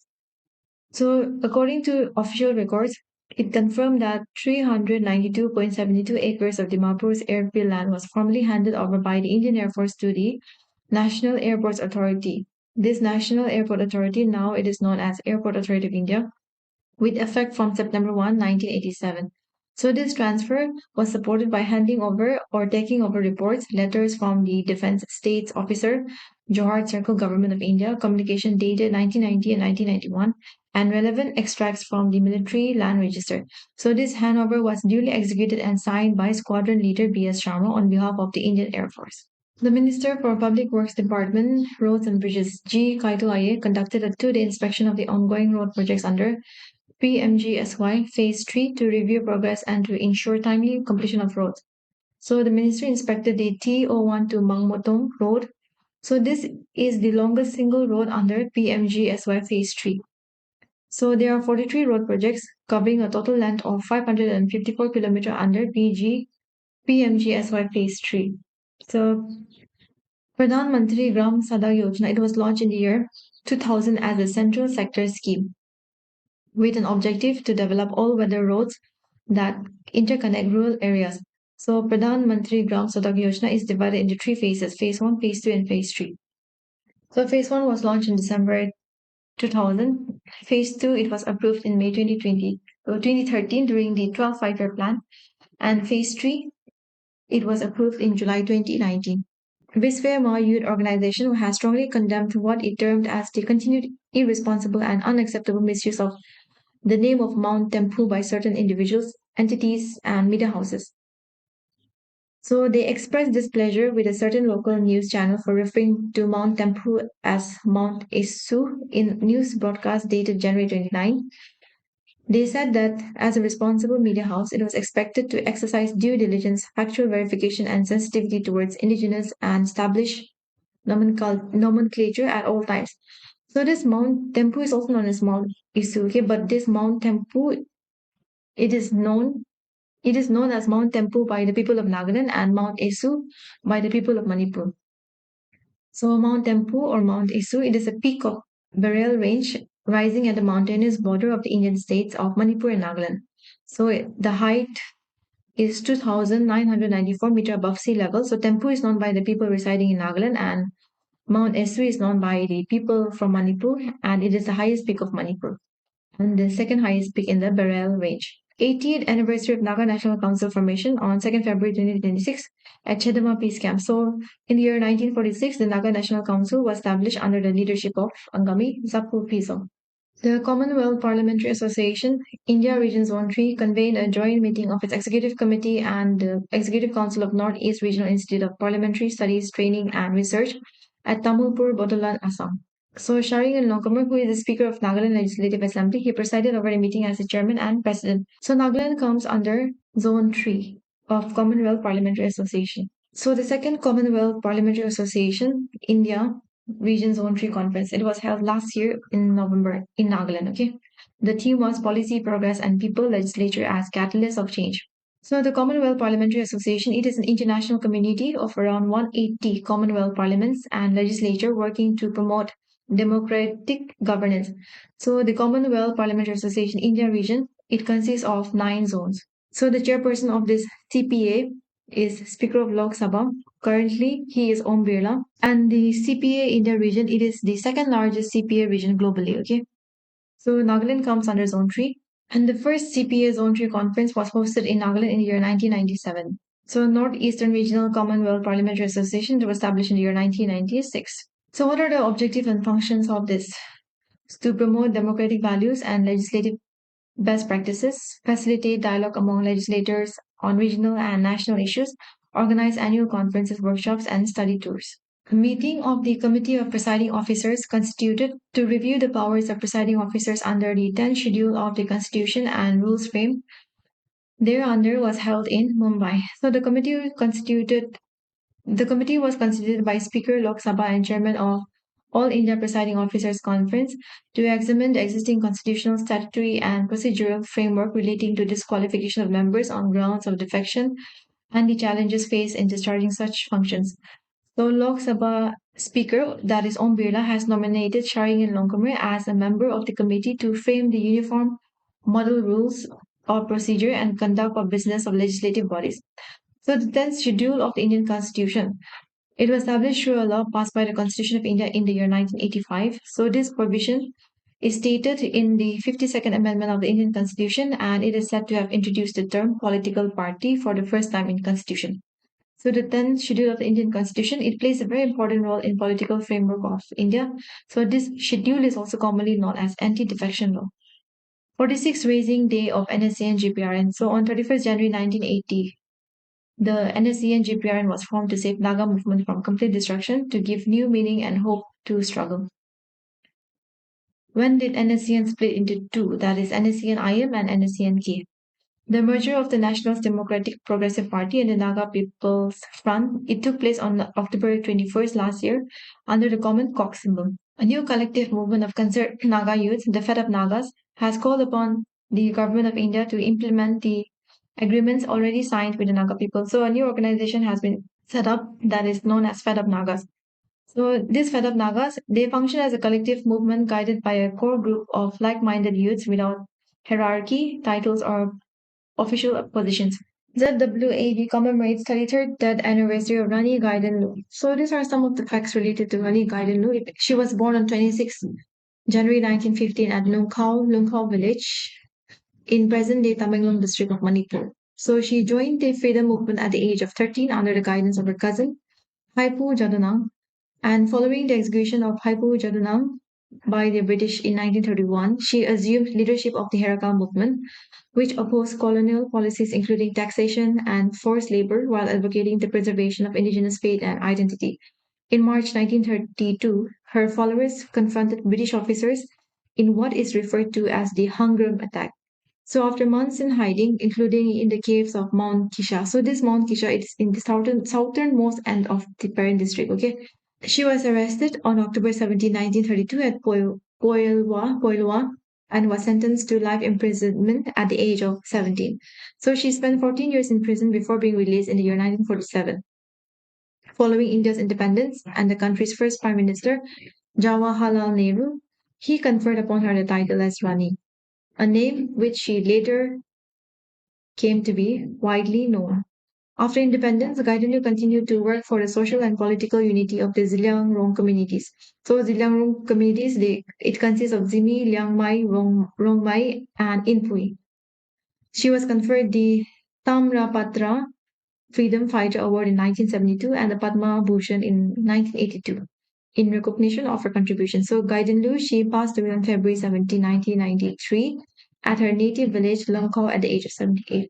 So this Daughter of the Hill, this title has been given to Rani Gaidanlu by Jawaharlal Nehru, and this question has been asked repeatedly. So this has been in the news. This silence, it was written by Mona Lisa Changicha and Article 162 of the Indian Constitution. It talks about the extent of the executive power of state. So you can go through this in detail. There was a dispute at Mawa village. So the clash occurred between the volunteers of Chakrama Public Organization and the residents of Mawa village. So if you have been watching the news, you would have come across this news. So among all the technical courses in Nagaland, civil engineering has emerged as the clear favorite among the students of Nagaland, followed by computer-related streams. So these are the protests going on in Nagaland. So this is just for you to have an idea of what's happening currently in Nagaland. So you can go through this. The Naga Students Federation has expressed strong opposition to the recent Ministry of Home Affairs directive that mandates the playing or singing of the national song Vande Mataram before the national anthem Jana Gana Mana in special official functions and educational institutions. So Vande Mataram, try to recall who wrote this, and Jana Gana Mana, who wrote this. So Article 94 of the Indian Constitution, it talks about the vacation and resignation of and removal from the offices of Speaker and Deputy Speaker. So You can go through this article. It has been currently in the news. Village and Area Council Act 1978.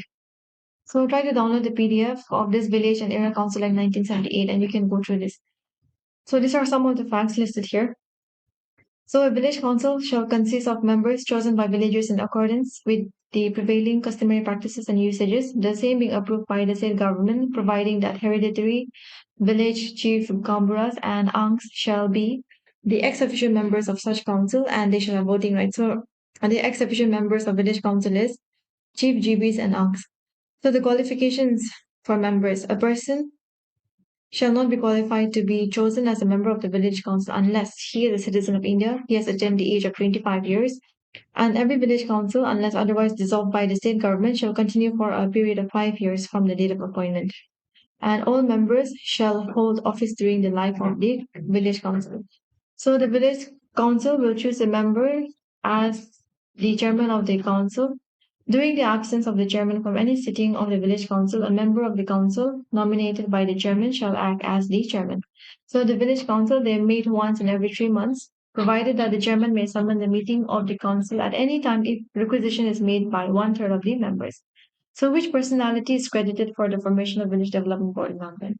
Immigration Act 2025. So you can go through this. National SC/ST Hub Scheme. So this was launched in the year 2016. It targets development of a supportive ecosystem towards SC/ST entrepreneurs of the nation. So it comes under the Ministry of MSME and it is implemented by National Small Industries Corporation Limited. The government said a total of 2.88 lakh additional houses have been sanctioned under the Pradhan Mantri Awas Yojana Urban 2.0. So according to the ministry, the newly sanctioned houses have been approved in 16 states. So Nagaland is also a part of it. So these sanctions have been made under different verticals of PMAU 2.0, such as beneficiary-led construction, affordable housing in partnership, and affordable rental housing. So this PMAU, it has four components. Okay, ISSR, CLSS, AHP, BLC, and this Pradhan Mantri Awas Yojana Urban 2.0, it is a centrally sponsored scheme. Except this ISSR component, this is a central sector scheme. So remember this, and then it is launched in the year 2015 to ensure affordable housing for urban households across India. The government of Nagaland has directed all municipal and town councils in the state to immediately cease the collection of certain taxes and fees, citing lack of prior government sanction under the Nagaland Municipal Act 2023. Value addition as a tool to enhance marketability horticultural crops. So value addition, it means doing things to horticultural crop that make it worth more money. It can be cleaning, grading, packaging, processing, preserving, branding, or marketing the product. For example, fresh fruits sell cheap when there's a lot of them, but if you turn them into jam or dried fruits, you can sell them at a higher price. So value addition, it helps farmers earn more, find new markets, create jobs in rural areas, and makes horticulture more profitable and sustainable. Toria rapeseed, it is an oil seed crop, okay, and it is a rabi oil seed crop. So it is grown for its oil-rich seeds. In Nagaland, Toria is considered to be a profitable rabi oil seed crop. So some of the common fungal diseases in Toria are listed below. That is Alternia, Alternia blight, white rust, Sclerotina, powdery mildew. The northeastern hill region harbors rich diversity of millet land races conserved by indigenous communities. So millets are cereals that are called as coarse grains. Nutri cereals is also a term used for millets, especially small millets, due to their high nutritional value. So millets perform well in acidic soils, sloping grounds, and variable rainfall conditions, which is the typical condition of the northeastern region. So a short crop duration makes it escape terminal drought due to its low nutrient demand. It can also be grown in poor soils. Its dense root system controls soil erosion and early vigor suppress weeds naturally. So these are some of the varieties of millets that you can find in Nagaland. That is finger millet, foxtail millet, and then little millet. So this concludes the Nagaland portion. The next portion will be some of the news related to our neighboring states and then national news, which was covered in the local dailies. You can skip that if you want and directly jump to the MCQ section. So there are two ongoing projects to connect Bhutan. One is to connect Banaran in West Bengal to Samse in Bhutan, and the other is to connect Kokrajhar in Assam to Gelepu in Bhutan. So this is a 20-kilometer land project and this is a 69-kilometer land project. Assam Chief Minister Himanta Biswa Sharma has launched Swagat Satirtha Portal 2.0. So this is a digital platform which is aimed to simplify the mutual transfer process of grade 3 and 4 government employees at Lok Seva Bhavan. Miles Bronson Residential School, Guwahati, has conferred with the prestigious UNESCO Skill Bharat Samman 5.0 award.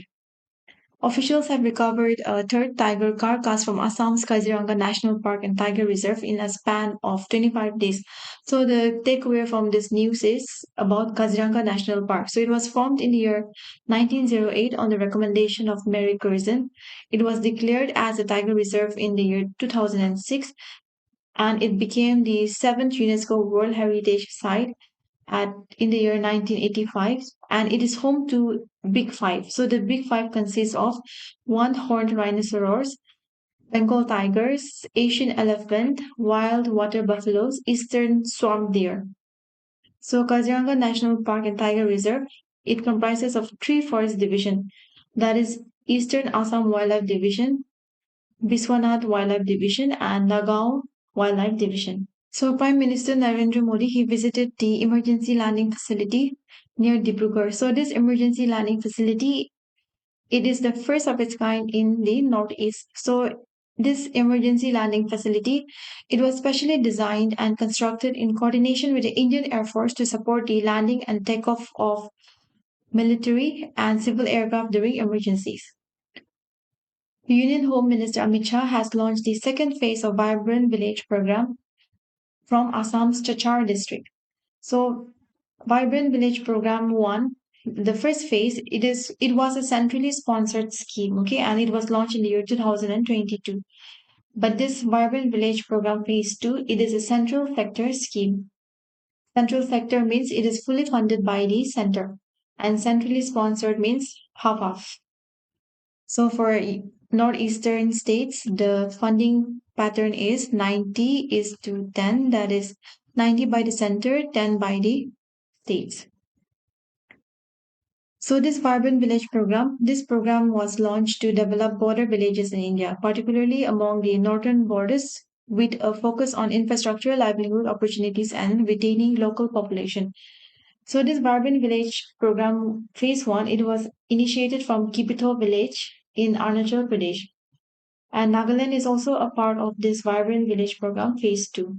So the outlay of the project is rupees 6,839 crore. And then this Vibrant Village program phase 2, it will cover 1,954 villages under 334 blocks of 17 states bordering Pakistan and Bangladesh. In a significant development in the Arunachal Pradesh Assam boundary dispute resolution, the first official border pillar was erected at Saijosa in Pakhe Kesang district along Biswanath district of Manipur.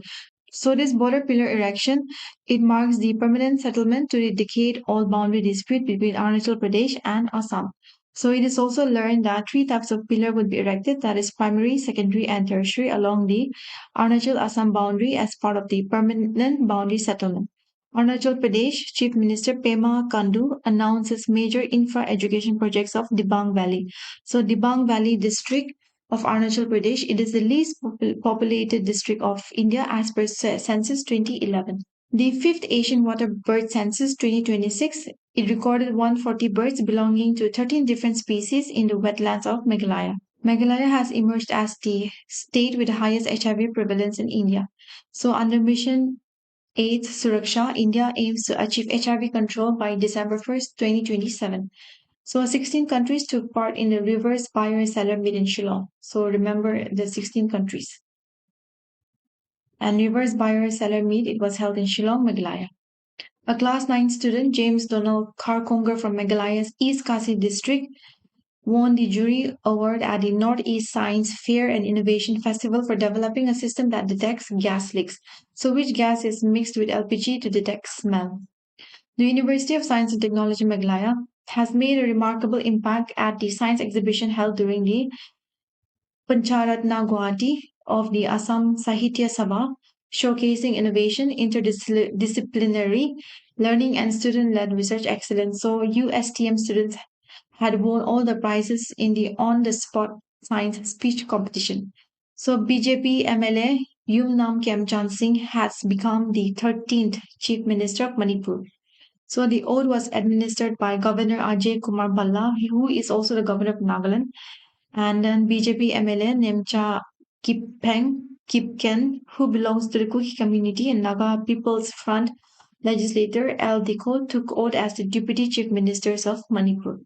So the president's rule is declared under which article of the constitution? Three satellite transmitter tagged Amur falcons in Manipur reached Africa. So the name of the three falcons were Ahu, Alang, and Apapang. So here you can see this. So two persons were killed and two others critically injured after the car in which they were traveling fell into the Tista River along the National Highway 10 in West Bengal, Kalimpong district, adding that both the deceased were residents of Sikkim. So regarding Tista River, it is a major tributary of the Brahmaputra River, and Brahmaputra River is also known as Jamuna in Bangladesh. And Tista River, it flows through India and Bangladesh.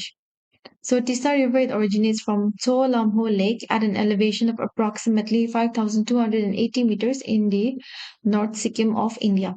So notably, 83% of the basin lies in India, while 17% is in Bangladesh.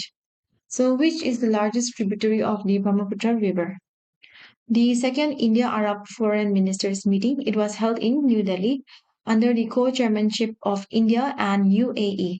So this is the first India-Arab Foreign Ministers meeting hosted by India in New Delhi. The first meeting was held in Bahrain in the year 2016.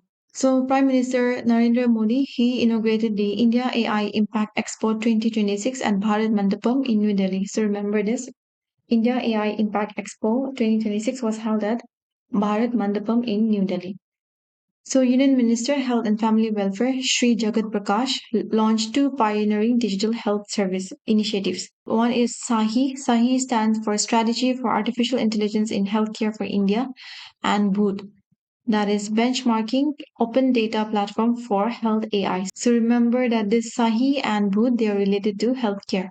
So SAHI, it provides a structured framework for collaboration, ensuring that innovation flourishes while public interest remains paramount. Whereas BOOT, it provides a structured mechanism for testing and validating AI solutions before deployment at scale. So this BOOT was developed by Indian Institute of Technology, Kanpur, in collaboration with the National Health Authority. So in the year 2015, under the leadership of Honorable Prime Minister Narendra Modi, the government has launched the Digital India program to transform India into a digitally empowered society and knowledge economy. So during this India AI Impact Expo, India had also secured the Guinness World Records title for the most pledges received for an AI responsibility campaign in 24 hours. Prime Minister Narendra Modi also met his Mauritian counterpart, that is Navin Chandra Ramgulam, on the sidelines of the India AI Impact Summit in New Delhi. He also met Crown Prince of Abu Dhabi, Sheikh Khalid bin Mohammed bin Zayed Al Nahyan, and commenced the significant two-way investment flows between the two countries and encouraged the UAE sovereign wealth funds to continue to invest in the Indian economy during the India AI Impact Summit. India's AI Impact Summit secured an investment commitments of over $250 billion in infrastructure and already garnered support from 70 countries for the proposed Delhi Declaration. Prime Minister Narendra Modi also met Bhutan's Prime Minister Chering Tobgay at the Indian AI Impact Summit in New Delhi. The government has taken an integral target of about 20 lakh persons to be trained on AI as part of India AI Mission 2.0. So the 57th convocation of the Indian Institute of Mass Communication was held in New Delhi. Union Home and Corporation Minister Amit Shah had launched India's first cooperative-based ride-hailing platform, that is Bharat Taxi, in New Delhi. So this Bharat Taxi, it is India's first cooperative-led ride-hailing platform registered under the Multi-State Cooperative Societies Act 2002. So this platform, it operates on a zero commission and surcharge-free pricing model with direct distribution of profits to drivers, presenting an indigenous alternative to foreign investment-based aggregator platforms. The Ministry of Tourism organized the Bharat Parv 2026. So it is a 6-day national cultural and tourism festival and it was held in New Delhi. So this Bharat Parv 2026 it was inaugurated by Sri Om Birla, who is the Speaker of Lok Sabha, and Sri Gajendra Singh Shekhawat, Union Minister of Tourism and Culture. Gujarat is set to host the third edition of the Gujarat Semicon Conference 2026 at Gandhinagar. So India Semiconductor Mission it was launched in December 2021. Himachal Pradesh CM Sukhvinder Singh announced a complete ban on use of mobile phones by students in government and private schools from March 2026. Himachal Pradesh also launched the Padhai with AI. So this app is to provide AI-based digital learning, personalized guidance, and equal education opportunities for competitive exams aspirants. The Karnataka government has launched Kusami Sanjeevani. So this provides free monoclonal antibody treatment and ambulance services for hemophilia patients. So hemophilia it is a rare blood clotting disorder predominantly seen in males. So while women are less affected, they act as carriers and can pass the condition genetically to their children. So World Hemophilia Day it is celebrated on 17th of April. Haryana has launched day care cancer centers in 22 districts to strengthen decentralized cancer care. So Chief Minister of Haryana is Nayab Singh Saini. SIMS Hospital has launched India's first integrated sleep institute in Chennai, bringing together 10 medical specialties under a single coordinated framework to deliver personalized and evidence-based care for sleep disorders. Tamil Nadu government has signed MOU with Japanese electronics major Mind B Mitsumi and Bengaluru-based Equus Group involving a combined investment of rupees 5,980 crore. The Chief Minister of Tamil Nadu is M.K. Stalin. President of India, Sri Draupadi Murmu, has inaugurated the National Arogya Fair 2026. So this was held in Maharashtra. Indian Pharmaceutical Alliance hosted the 11th edition of the Global Pharmaceutical Quality Summit in Mumbai. Okay, the theme was reimagining pharma operations, talent, technology, and trust. So India's first cow culture museum will be opened in Mathura in Uttar Pradesh. Uttar Pradesh has signed a 200 crore MOU with German firm Rail One GmbH to enhance rail infrastructure and attract global investment. Odisha has launched the second phase of its luxury caravan tourism service from the historic Dolly Hills on the outskirts of Bhubaneswar. Punjab Chief Minister is Bhagwant Mann has unveiled in Mumbai a book about Kuninda tribes coinage and it highlights the cultural heritage of Punjab, helping future generations understand India's ancient history. So the book is titled Kunindas and Their Coins and it has been published by Hinduja Foundation. So it was authored by Davendra Handa, who is a numismatist. So the study of coins, a person who studies coins is called as numismatist.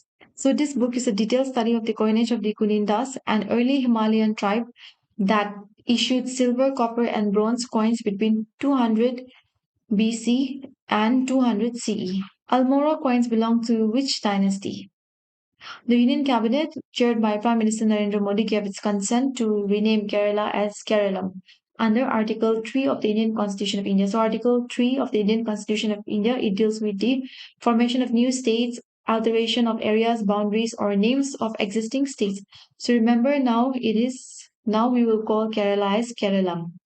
So, the Keralam government passed the Nativity Card Bill that aims to allow Keralites to proudly declare their identity. So, Nativity Card Bill is issued by the Keralam government. The first edition of the International Conference and Expo on Graphene and 2D Materials, Graphene 2026, it will be held in Kochi from March 9 to 12 under the theme Pushing the Materials Beyond the Limits. The Cabinet Committee on Economic Affairs, this is chaired by the Prime Minister Sri Narendra Modi. He has approved minimum support prices of raw jute for marketing season 2026 to 27. So MSP of raw jute for marketing season 2026 to 27 is an increase of rupees 275 per quintal over the previous marketing season 2025 to 26. So the government has increased the MSP of raw jute from rupees 24,000 per quintal in the year 2014 to 15 to rupees 5,925 per quintal in 2026 to 27. So the Joint Corporation of India will continue as a central government nodal agency to undertake price support organizations, and losses incurred, if any, in such operations will be fully reimbursed by the central government. Union Cabinet, chaired by Prime Minister Shri Narendra Modi, has approved the establishment of the Startup India Fund of Funds 2.0 with a total corpus of rupees 10,000 crores for the purpose of mobilizing venture capital for the startup ecosystem of the country. So it was launched under the Startup India initiative. So Startup India Funds of Funds 2.0, it builds on nearly a decade of sustained efforts to make India one of the world's leading startup nations. So when was Startup India launched? Prime Minister commenced the Rajaji Utsav graced by President of India honoring Sri Chakravarti Raja Ji, reflecting India's resolve to honor those who shaped our destiny and shedding remnants of a colonial mindset. So, the president has also unveiled a bust of Sri Rajagopalachari at Rashtrapati Bhavan, replacing the Edwin Lutyens statue as part of efforts to remove colonial era symbols. So Chakravarti Rajagopalachari, who is popularly known as Rajaji or CR, and he was a freedom fighter, social reformer, and statesman.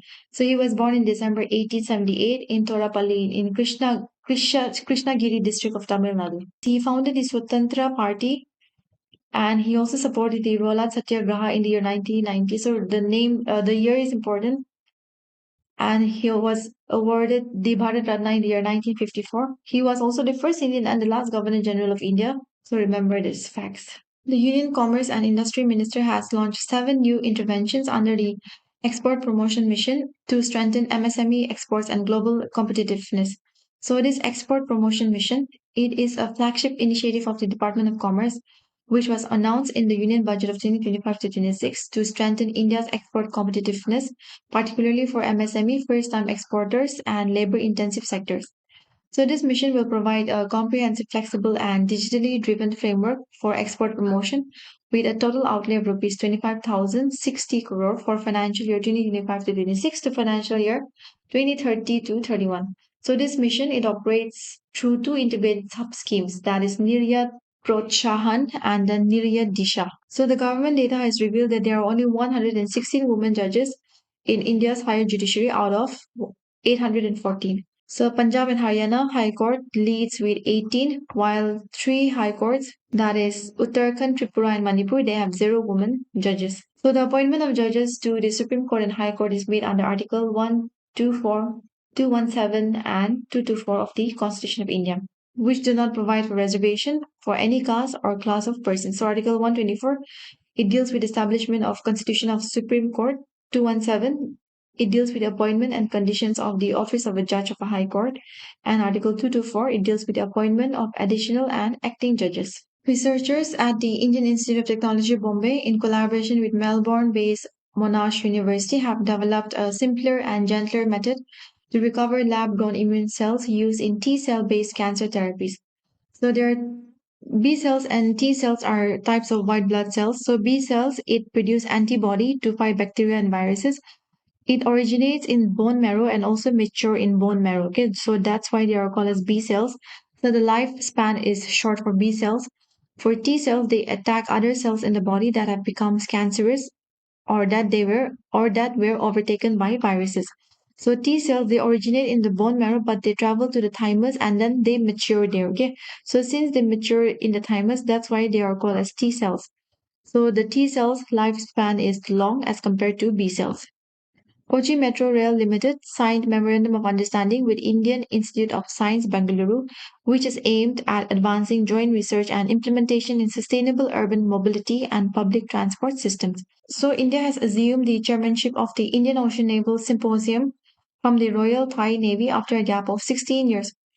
So Chief of the Naval Staff, who is Admiral K. Tripathi, took over as chair of Indian Ocean Naval Symposium at the conclave. So India assumed this chairmanship at the ninth conclave of chiefs held in Visakhapatnam. So Philippines was inducted as an observer, while Oman joined the Indian Ocean Naval Symposium Working Group on Humanitarian Assistance and Disaster Relief. So what is the purpose of this Indian Ocean Naval Symposium? So it is a voluntary forum in uniting the navies of the Indian Ocean region. So it was launched by Indian Navy on February 14, 2008 at New Delhi. So it promotes maritime cooperation, mutual understanding, and collaboration on issues such as maritime security and humanitarian assistance and disaster relief. So it currently comprises of 25 member navies, 9 observer nations, and has evolved into a credible multilateral framework promoting trust, transparency, and practical collaboration. So this chairmanship it rotates among member countries for a 2-year term and includes one conclave of chiefs and one preparatory workshop during each cycle. Activities under Indian Ocean Naval Symposium are conducted through 3 working groups: humanitarian assistance and disaster relief, maritime security, and information sharing and interoperability. Indian Navy to commission Dolphin Hunter INS Anjadeep in Chennai. So this is INS. So INS Anjadeep is the third of 8 vessels built under the anti-submarine warfare shallow watercraft project built by Garden Ridge shipbuilders and engineers. INS Anjadeep is also nicknamed as Dolphin Hunter. So the name Anjadeep it derives from Anjadeep Island of Karwar, associated with the naval action during the 1961 liberation of Goa. Arnala was the first and Androd was the second. India successfully test fired the intermediate range ballistic missile Agni 3 from the integrated test range in Chandipur, Odisha. Indian Navy has established a dedicated Milan village in Vishakhapatnam to facilitate cultural and social exchanges among delegates participating in the 13th Exercise Milan 2026. So it was held from 15th to 25th of February 2026. So 13th Exercise Milan 2026, it features participation from over 70 countries, including first-timers like Germany, Philippines, and UAE. So Milan, it is a biennial multilateral naval exercise hosted by Indian Navy. It was launched in the year 1995 under the Andaman and Nicobar Command with participation from just 4 foreign navies, that is Indonesia, Singapore, Sri Lanka, and Thailand. But now it has grown into one of the largest maritime engagement in the Indo-Pacific region. This Milan exercise it comprises of 2 main phases: harbor phase and sea phase. Exercise IPSAMAR. IPSAMAR stands for India, Brazil, South Africa Maritime. So it is a joint multinational maritime exercise between India, Brazilian, and South African navies. The 13th edition of the Joint Military Exercise Khanjar, it will be conducted at Mimsa Mari Sonipur, Assam. So this exercise Khanjar, it is an annual joint special forces military exercise between India and Kyrgyzstan, and it was started in the year 2011. Indian Air Force displayed its combat power during exercise Vayu Shakti 2026 at the Pokhran Field Firing Range in western Rajasthan. So this exercise was conducted in the Thar Desert near the India-Pakistan border. The large-scale day-to-night exercise was witnessed by President Draupadi Murmu. India and Tanzania discussed operation in military training, maritime security, and defense industry collaboration during the 4th edition of the Joint Defense Cooperation Committee meeting. So it was a 2-day meeting which was held in Zanzibar and it was co-chaired by Joint Secretary Amitabh Prasad. Indian Navy hosted the 5th edition of the Goa Maritime Conclave at the Naval War College, Goa. So it is a premier platform that harnesses the collective wisdom and operational experience of security practitioners from the Indian Ocean region to generate practical solutions to contemporary maritime challenges. Navy Chief Admiral Dinesh K. Tripathi hosted chiefs of navies, heads of marine forces, and senior representatives from 14 nations. So the theme of this year is Common Maritime Security Challenge in the Indian Ocean region, progressing line of efforts to mitigate dynamic threats such as IUU fishing and other illegal maritime activities. The Indian Army's Eastern Command, which is responsible for defending India's borders with China, Bangladesh, Bhutan, and Myanmar, honored its distinguished and gallant soldiers at the investure ceremony, which was held in Umroi Military Station, Meghalaya. Indian Army inked an agreement with the ICFA University Sikkim to enhance educational research and skill development opportunities for serving personnel veterans and other dependents. So this agreement was signed at the headquarters of the 17th Mountain Division. India showcased its indigenous defense capabilities at the World Defense Show. So this World Defense Show 2026 it was held in Riyadh, Saudi Arabia. DRDO had commenced a 2-day CBRN. So CBRN stands for Chemical, Biological, Radiological, Nuclear, So this conclave, it was held at New Delhi. So the event was from policy to practice building CBR in resilient India. Bangalore-based private space technology company Galaxy Eye upcoming satellite mission, that is Mission Drishti, will feature NVIDIA Jetson Orion, a powerful compact computer designed to run complex artificial intelligence models. India unveils its first counter-terrorism policy, Prahar. Okay, so this Prahar is India's first counter-terrorism policy. So, India has always stood by the victims of terrorism and has been steadfast in its belief that there can be no justification whatsoever for violence in the world. So, it is this principle approach which informs the India policy of zero tolerance against terrorism. So, the counter terrorism strategy of India, that is Prahar, it flows from these ideals and it is predicted on the following seven key pillars, that is prevention of terror attacks to protect Indian citizens and interests, responses which are swift and proportionate to the threat posed, aggregating internal capacities for achieving synergy in the world of government approach, human rights and rule of law based processes for mitigation of threats, attenuating the conditions enabling terrorism, including radicalization, aligning and shaping the international efforts to counter terrorism, recovery and resilience through a whole of society approach. So Willie Collin, he is a trombonist. So here,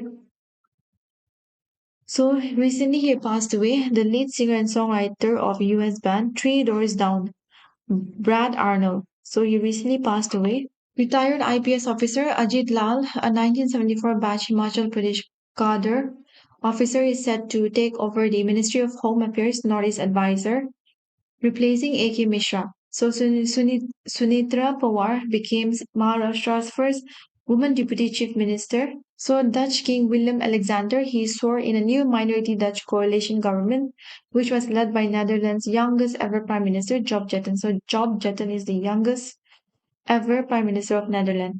North Korea leader Kim Jong-un was re-elected to the top post of the ruling Workers' Party, with delegates crediting him for bolstering the country's nuclear arsenal and strengthening its regional standing.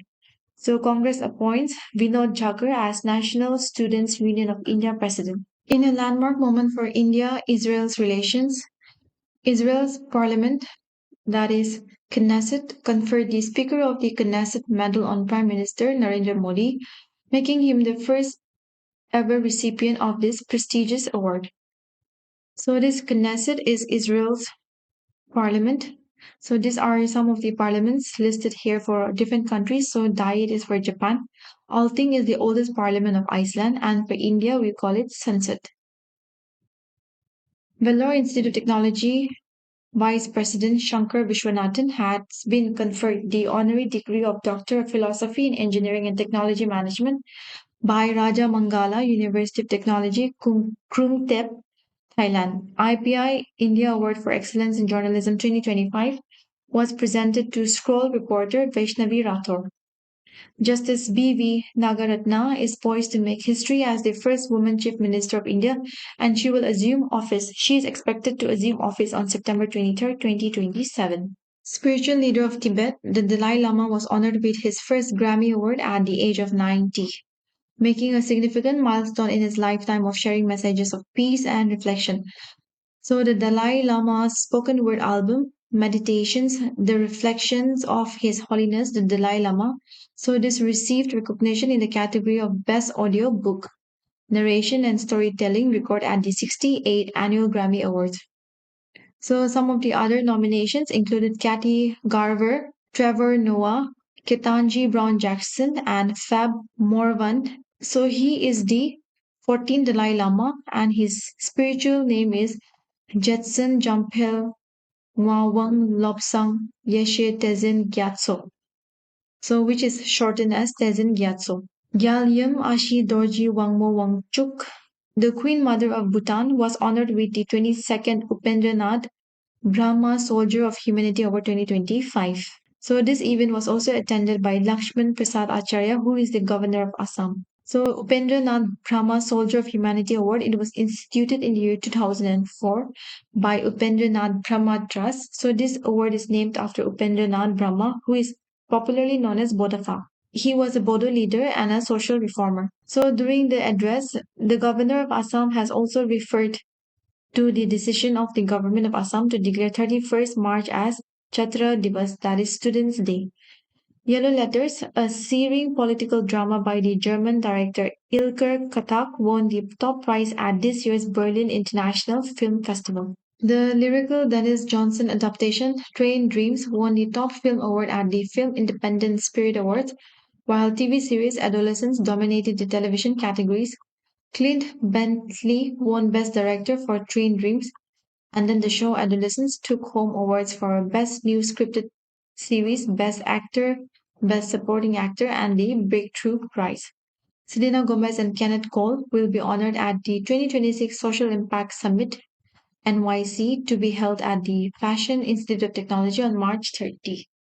Noel Gallagher has been named the Brit Awards 2026 Songwriter of the Year in recognition of Oasis' recent blockbuster reunion tour. So these are the list of 68 Grammy Awards which took place in Los Angeles. So you can go through the list. So these are the list of the BAFTA Film Awards 2026. So it was the 79th edition. It was organized by British Academy of Film and Television Arts and it was held at London's Royal Festival Hall. It was hosted by Alan Cumming. So one battle after another, this film it led with 6 awards including best film. So even if you can't remember all the films, remember for this one and then for this boom. So this is a Manipuri language film. So this boom, it was directed by Lakshmi Priya Devi and it was produced by Farhan Akhtar, Vikesh Bhutani, Alan McAlex, Ritesh Sidwani and Sujit Sodkar. So remember the director, that is Lakshmi Priya Devi, and for this remember the name of the film and then the director. So the director of One Battle After Another, who is Paul Thomas, also won as the best director. So apart from BAFTA, okay, so this movie has also won some other different awards. So you can Google and try to find the other awards which this particular film has won. Smriti Mandhana, she is a cricketer and she has been named the BCC Indian Sportswoman of the Year 2025. Harmanpreet Kaur, she became the most capped player in women's international cricket during the second T20 of the series against Australia. So by stepping out for her 356th international appearance, she moved past New Zealand's Suzie Bates, who previously held the record with 355 matches. Annabel Sutherland has edged her name into Australian cricket history by becoming the fifth woman to win consecutive Belinda Clark Awards. Okay, Indian deaf team winning the first Asia Cup trophy against Sri Lanka. The 2026 ICC Under 19 Men's Cricket World Cup. It was held in Zimbabwe and Namibia, and it was the 16th edition of the Under 19 Men's Cricket World Cup. So Australia were the defending champions, and in the final, India defeated England by 100 runs. So this is their sixth title. India continued the dominance over Pakistan on the global stage, registering a crushing 61-run victory in their ICC Men's T20 World Cup 2026. So currently, India and Sri Lanka are hosting the T20 World Cup 2026. Army won an overall 9 gold medals, including 8 in the Gulmarg Jammu and Kashmir leg, to defend their team champion title in the Khelo India Winter Games. So Himachal Pradesh, they finished as the runner-up with 4 gold medals on the final day of the competition. So the sixth edition of the Khelo India Winter Games, it started in Leh Ladakh, and then the mascot of this Khelo India Winter Games is Shan-E-Shi, that is a snow leopard. Anahat Singh, she is related to squash and she secured her maiden PSA bronze level title by defeating Georgina Kennedy of England in the final of the Squash on Fire 2026 in Washington. Grandmaster Magnus Carlsen, he won against Grandmaster Fabiano Caruana from USA in the 2026 FIDE Freestyle Chess World Championship final. So Magnus Carlsen, he is from Norway. So the FIDE 2026 World Championship, it was held in Germany. Nodirbek Abdusattorov, he is from Uzbekistan and he clinched the Tata Steel Masters title by defeating Arjun Irigasai. FIFA President Gianni Infantino said he wants Russia's 4-year ban from international tournaments lifted because it had achieved nothing. So Russian clubs and the national team have been suspended from the FIFA and UEFA competition since the country invaded Ukraine in February 2022. So he is the president of FIFA. So which country will host the 2034 FIFA World Cup? Indian tennis marked a significant milestone as Yuki Bambri he clinched to a career higher world number 20 in the last ATP men's double rankings. So this achievement it makes him the first Indian to break into the top 20 since Rohan Bopanna. So remember Yuki Bambri, Rohan Bopanna, they are all related to tennis. Elena Ryabakina, she's a Russian-born Kazakhstani. She won the Australian Open 2026 by defeating Aryna Sabalenka from Belarus. And Carlos Alcaraz, he is from Spain and he defeated Novak Djokovic from Serbia in the Australian Open final in men's category. So he also became the youngest man to win a career Grand Slam in this process. Sixth seed Federico Ferreira Silva of Portugal. He won the Chennai Open ATP Challengers Men's International Tennis Championship 2026 by defeating the second seed Federico Agustin Gomez of Argentina. Francis Carandolo secured his fourth ATP title over Italy's Lucaino Dardivi in Argentina Open final. Greece Stefanos Sakilaridis, he won the 2026 Delhi Open by defeating Great Britain's Oliver Crawford. Sebastian Corda, he won the Delray Beach Open by defeating Tommy Paul. So both are from US.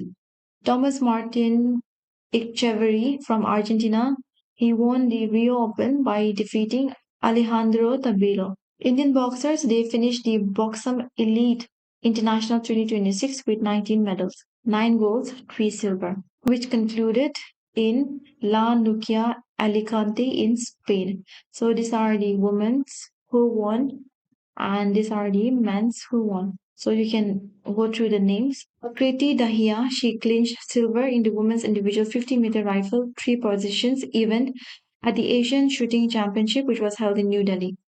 India's Rudraksh Balasaheb Patil and Arjun Babuta won the gold and silver medals respectively in the men's 10-meter air rifle event at the Asian Shooting Championship 2026. Indian Amateur Boxing Federation has been granted full membership to the International Boxing Association. So with this membership status, Indian Amateur Boxing Federation has now been formally invited to participate in the upcoming international tournaments and events which will be organized under the aegis of International Boxing Association. Indian paraswimmer Satyendra Singh Lohia, he has made history by becoming the first Asian paraswimmer to successfully cross the Crook Strait in New Zealand. Sangram Singh becomes the first Indian mixed martial arts fighter to compete on Argentinian soil. So the 25th edition of the Winter Olympics 2026, it took place in Milan, Cortina d'Ampezzo. So India had earned two quotas for the Winter Olympic Games 2026. Alpine skier Arif Khan and then Stanzin Lunduk. Okay, so alpine skier Arif Khan was the country's flag bearer during the opening ceremony, and Stanzin Lunduk was the country's flag bearer during the closing ceremony. So regarding PT Usha, she was elected as the president of Indian Olympic Association in the year 2022, and she is the first woman president of the Indian Olympic Association and the first Olympian appointed as the Indian Olympic Association president. Team USA had defeated Canada, okay, at the 2026 Milan Cortina Winter Games to take home their third Olympic gold medal in women's ice hockey. And Alyssa Liu, she has won gold for the US woman in figure skating. Okay, so she is from USA and then she is a figure skater. Kaori Sakamoto from Japan and Ami Nakai from Japan. They both took silver and bronze respectively at the Milan Cortina Games. Norway's Johannes Hosfold Kalebu has won the 9th gold medal in the cross country skiing, setting a Winter Games record at the Milan Cortina Olympics. Olympics Team Mongolia wins points for style at Milano Cortina. So their design was inspired by the traditional Mongolian deal garment that was commonly worn during the 13th and 15th century when Mongolians were at the height of their power. So this deal, it dates back to the era of Genghis Khan, who conquered lands spanning from the Pacific Ocean to Danube River to form the largest empire in history. Ministry of Minority Affairs had launched two additional modules named survey module and WAFC property lease module on the UMID portal. So UMID, it stands for Unified Workforce Management Empowerment Efficiency and Development. The Ministry of Information and Broadcasting, Government of India, in collaboration with Google and YouTube, has launched a nationwide artificial intelligence skilling program which is aimed to strengthen capacity in the media and entertainment sector. So this initiative is anchored under the World Audiovisual and Entertainment Summit, that is WAVES 2025. It was held in Mumbai, and it seeks to democratize access to high quality AI training for creators, developers, and media professionals across states and union territories. So the curriculum has been structured across two learning tracks: the foundational AI and prompting track, and then the generative AI leader track. Union Minister of State for Information and Broadcasting, L. Murugan, had said that the government was ready to support further expansion on the country's radio ecosystem, speaking at the Broadcast Engineering Society Expo. So this Broadcast Engineering Society Expo, it was held in Pragati Maidan in New Delhi. PM Modi announced Pariksha Pe Charcha 2026 will air on February on YouTube and DD News from multiple Indian cities. So Pariksha Pe Charcha, here Modi encourages students on their upcoming examinations. So it is only regarding that. So Prime Minister Narendra Modi, he will pay an official visit to Malaysia later at the invitation of Malaysian PM Anwar Ibrahim. So remember the name, Malaysian PM Anwar Ibrahim. So this will be Prime Minister Modi's third visit to Malaysia, and then the first after the elevation of the India-Malaysia bilateral relationship to a comprehensive strategic partnership in August 2024. The 10th India-Malaysia CEO Forum, it will also be scheduled coinciding with the visit of the Prime Minister Narendra Modi. So Malaysia had hosted the 47th Asian Summit and related summits on the theme of inclusivity and sustainability under its chairmanship. So External Affairs Minister represented Prime Minister Modi at the 20th East Asia Summit in Kuala Lumpur.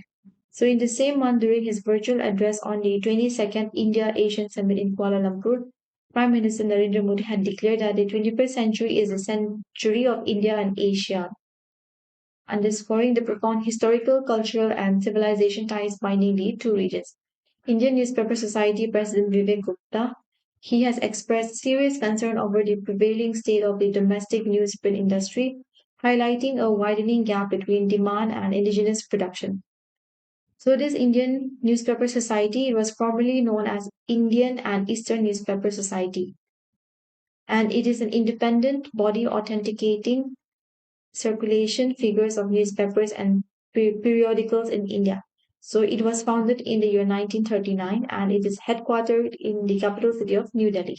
Railway Minister Ashwini Vaishnav has said rupees 11,486 crore has been allocated for northeastern states under his ministry in the union budget, a five-fold increase for the allocation about a decade ago. Union Jal Shakti Minister, that is C.R. Patel, he said that the central government has allocated rupees 67,300 crore for Jal Jeevan Mission in the budget for the next financial year.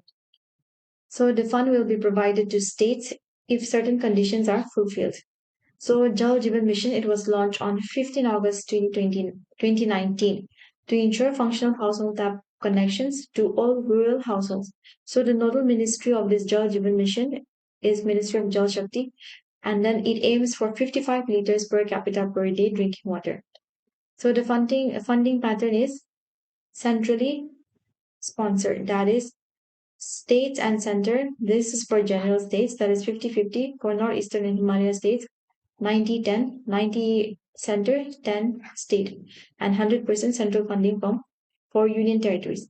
So this mission has been extended till 2028. Prime Minister Narendra Modi and Malaysian Prime Minister Anwar Ibrahim have signed 6 major agreements between India and Malaysia, as both nations move to further strengthen cultural, economic, and strategic cooperation during bilateral engagements in Kuala Lumpur. So this pact, it spans over security cooperation, semiconductor development, and then the integration of India's UPI with Malaysia's PayNet for seamless payments. A significant cultural initiative includes establishing a Tiruvalur Center and scholarships in Malaysia. The nation also advances cooperation in healthcare, disaster management, and Malaysia's entry into the International Big Cat Alliance. So try to recall when was International Big Cat Alliance formed.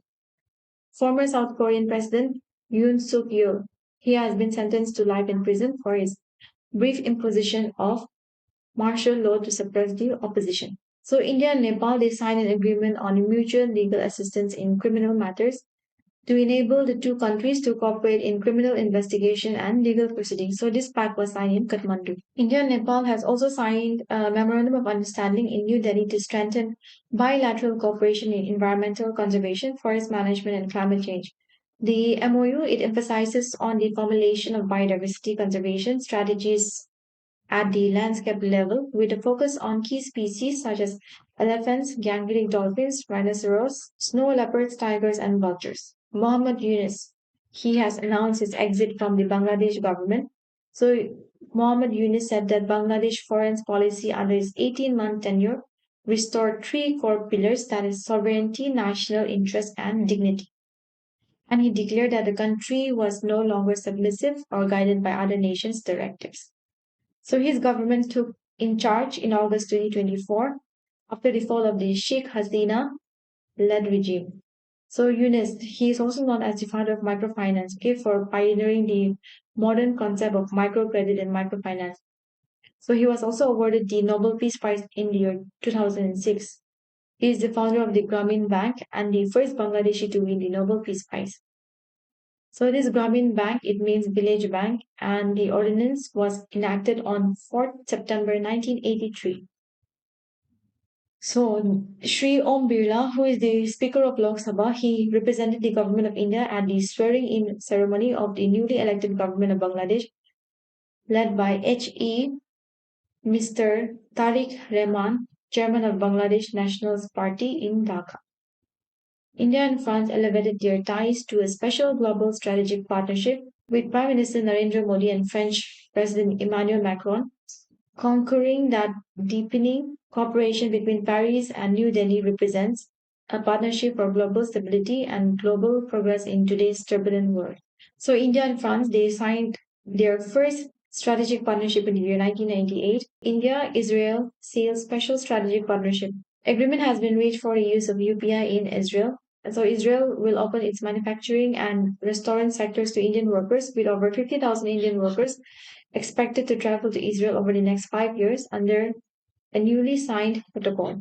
The leaders also reviewed progress on the India Middle East Europe Economic Corridor and cooperation under the I2U2 framework grouping India, Israel, UAE, and United States. So this I2U2 it is also known as Middle Eastern Quad or Western Quad. So this is a strategic partnership between I2 means India, Israel, and U2 means UAE and United States. India attended the first meeting of the Gaza Board of Peace in Washington as an observer. So this Board of Peace of Gaza, it is a US-led intergovernmental body established under UN Security Council Resolution 2803 to enact a comprehensive US peace plan for reconstruction of Gaza. So this was the highlights of the India-US trade deal because the US Supreme Court judges had determined that Trump's aggressive strategy of imposing steep tariffs on a wide range of products imported into the United States from countries around the world was not legally authorized under the 1977 International Emergency Economic Powers Pact, commonly known as IEEPA. So now the US court has changed the rules. Now US has only 10 to 15% tax on goods from all countries, including India. So this is a lower deal prior to the talked deal of India US, which was at 18%. So now no new taxes. So now India is waiting for clear rules before signing the final deal. So the situation is calmer, but it is not yet finished as I am recording this video. So Poland has officially left the Ottawa Convention, which bans the use of anti-personnel mines. So this Ottawa Convention it is also referred to as the Mine Ban Treaty. So this treaty it prohibits the use, stockpiling, production, and transfer of anti-personnel landmines. So it was finalized at the diplomatic conference in Oslo on 18 September 1997 and it came into force on 1st March 1999. So the treaty has 164 state parties, including 34 out of the 50 states that produced mines before 1997 and 33 signatories. However, six major countries remain outside this convention that is China, India, Pakistan, Republic of Korea, Russian Federation, and United States. Supreme Court issues notices to center 12 states on PIL by Christian body against anti-conversion laws. So the Supreme Court had sought responses from the center and 12 states, including Rajasthan and Arunachal Pradesh, on a fresh PIL filed by the National Council of Churches in India, challenging the validity of the respective anti-conversion laws. So the National Council of Churches in India, represented by Senior Advocate Meenakshi Arora, sought a stay on the operation of these state laws. A bench comprising of Chief Justice Surya Kant and Justice Joymala Bachi took note of the submission of the NCCI and sought responses from the center and 12 state governments within 4 weeks. So this passage here, it simply means that the National Council of Churches in India has filed a new case in the Supreme Court, and they are saying that the anti-conversion laws in these states are wrong and it should be cancelled because these laws it make it harder for people to change their religion. The National Green Tribunal has issued notices to the center and state governments on highlighting the alarming rise in forest fire across India. So NGT they seek urgent implementation of the National Action Plan on Forest Fires and the creation of a nationwide fire risk governance framework. So it cites specific incidents from early 2026 and data showing that the 56% increase in fires in Maharashtra. So NGT, it was established on October 19, 2010 under the NGT Act 2010 to expedite environmental justice in India. So Chinese government has reportedly increased restrictions on religious life among the Tibetans by imposing a ban that stops child below the age of 18 years from entering monasteries. Archaeologists from the National Institute of Anthropology and History have announced the discovery of a well-preserved Zapotec tomb in the central valleys of Oaxaca, Mexico. The Zapotec were one of the earliest civilizations of ancient Mesoamerica, emerging in what is now the state of Osaka from around 500 BC and continued to thrive in the region until the arrival of the Spanish in the 16th century. Researchers discovered 5,000-year-old bacteria resistant to modern antibiotics. So the bacterium is known as Microbacter SC65A.3. So this bacteria, it belongs to the genus of bacteria called Psychrobacter, organisms specially adapted to surviving in freezing environments. The World Health Organization has pre-qualified an additional novel oral polio vaccine type 2 to strengthen the global supply of vaccine at the heart of efforts to stop poliovirus type 2 outbreaks more sustainably and accelerate progress towards polio eradication. So compared with the traditional monovalent oral polio vaccine type 2, this novel oral polio vaccine type 2, it is designed to be more genetically stable, reducing the risk of seeding new outbreaks while retaining its effectiveness in rapidly interrupting virus transmission. So who discovered the polio vaccine?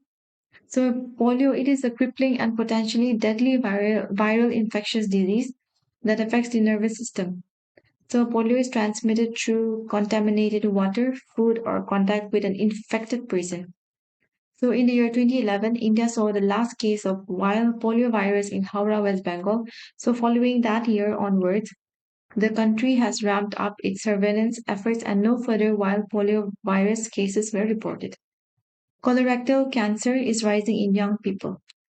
So this colorectal cancer is also known as bowel cancer, colon cancer, or rectal cancer.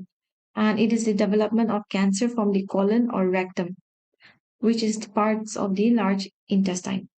So these are some of the symptoms of colorectal cancer. Change in bowel habits such as more frequent diarrhea, constipation, rectal bleeding or blood in stool, ongoing discomfort in the belly area such as cramps, gas or pain, feeling that the bowel doesn't empty all the way during a bowel movement, weakness or tiredness, losing weight without trying.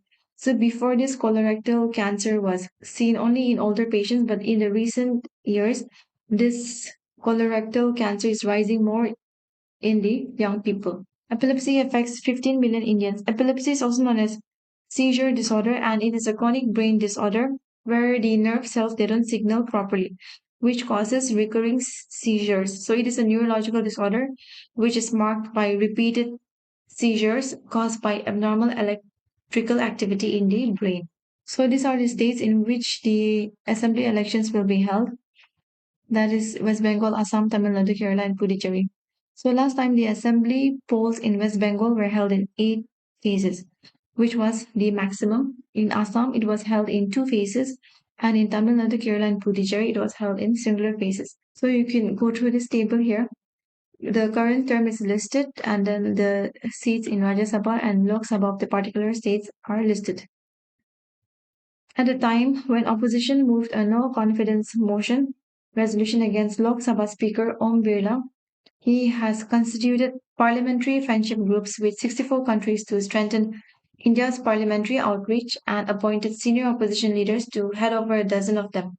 So each of these groups have 11 members, including those from Rajya Sabha too.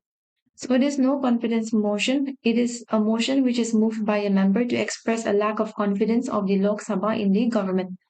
So this motion is moved in accordance with the provision under Article 75, which says that the Council of Ministers shall be collectively responsible to the Lok Sabha. It means that the government stays in office only as long as it enjoys the confidence of the majority of the members of Lok Sabha. So remember that no confidence motion, it can be moved only in Lok Sabha and it needs the support of 50 members to be admitted. So the motion, if allowed by the Speaker of the Lok Sabha, is debated upon and then put to vote. If it gets passed by the House by a simple majority, the government has to resign. While there have been attempts in the past to remove the Speaker, none have been successful. The government has modified the earlier scheme of Special Central Assistance to Tribal Sub Scheme with nomenclature Pradhan Mantri Adi Adarsh Gram Yojana for implementation during the 2021 to 22 to 2025 to 26. So this Pradhan Mantri Adi Adarsh Gram Yojana, it is a centrally sponsored scheme and it is aimed at one specific noble mission, that is to transform the tribal villages into model villages, not just in infrastructure but in dignity, opportunity and access. So the core idea is where tribal population is significant, development should be significant too. Ministry of Railway has launched Amrit Bharat Station Scheme for redevelopment of stations with a long-term approach. Cash payments at national highway toll plazas will be phased out from 1st April 2026. Now all toll payments will be digital, that is through FASTag and UPI. Indian government aims to achieve a 60% childhood cancer survival rate by 2030, focusing on innovative funding models and universal health coverage. On the occasion of National Science Day, Dream XEC launched a dedicated crowdfunding platform to support student research and innovation across the country. In a bid to ensure that open prison function as meaningful and effective institutions of reformation and rehabilitation, the Supreme Court directed that all states and union territories to develop a time-bound protocol for filling up existing vacancies in open correctional institutions and open barracks. So this semi-open or open prisons, they allow convicts to work outside their premises during the day and to earn a livelihood and return in the evening. So this concept was introduced to assimilate convicts with society and reduce psychological pressure as they face difficulties in leading normal lives outside. So the directions were being issued to ensure the equality, non-discrimination, and the right to live with dignity as guaranteed under Article 14, 15, 21 of the Indian Constitution. The Supreme Court ordered the immediate seizure of physical copies and taken down of digital versions of a controversial Class A social science textbook carrying a section on corruption in the judiciary. So here, just to give you a brief idea of how the NCRT books are developed. So for each subject, a circular area group is constituted, which sets up a textbook development team to draft the chapters. Initial drafts may be written by contributors or academics or invited subject experts, and they are reviewed at multiple levels by the development team, external experts, teachers, the full curricular area group, NCERT faculty, and finally the national syllabus and teaching learning material committee. So this is how the books are developed for NCERT. So this book has been in the news, but this book has not been released yet. Okay, so you can just see the name of the book and then the author. The author is Army Chief General M.M. Naravane. So this is his unpublished memoir, Four Stars of Destiny. So this book, Color My Grave Purple, it was written by Shenab Sahin. So it is a powerful collection of 10 short stories that reimagine the history of Assam and India's Northeast through intimate human narratives that span more than a century from 1858 to 2019. So this section here, it is the summary of the key data points of the recent economic survey 2025 to 2026. So this section represents the factual information. So this doesn't need explanation, so you can just go through this one. Moving on to the budget of 2026 to 2027, here are the key highlights, all figures and facts straight from the budget document. So you can have a glance and also try to note down the important points or take a screenshot, or maybe you can directly download the budget from any website.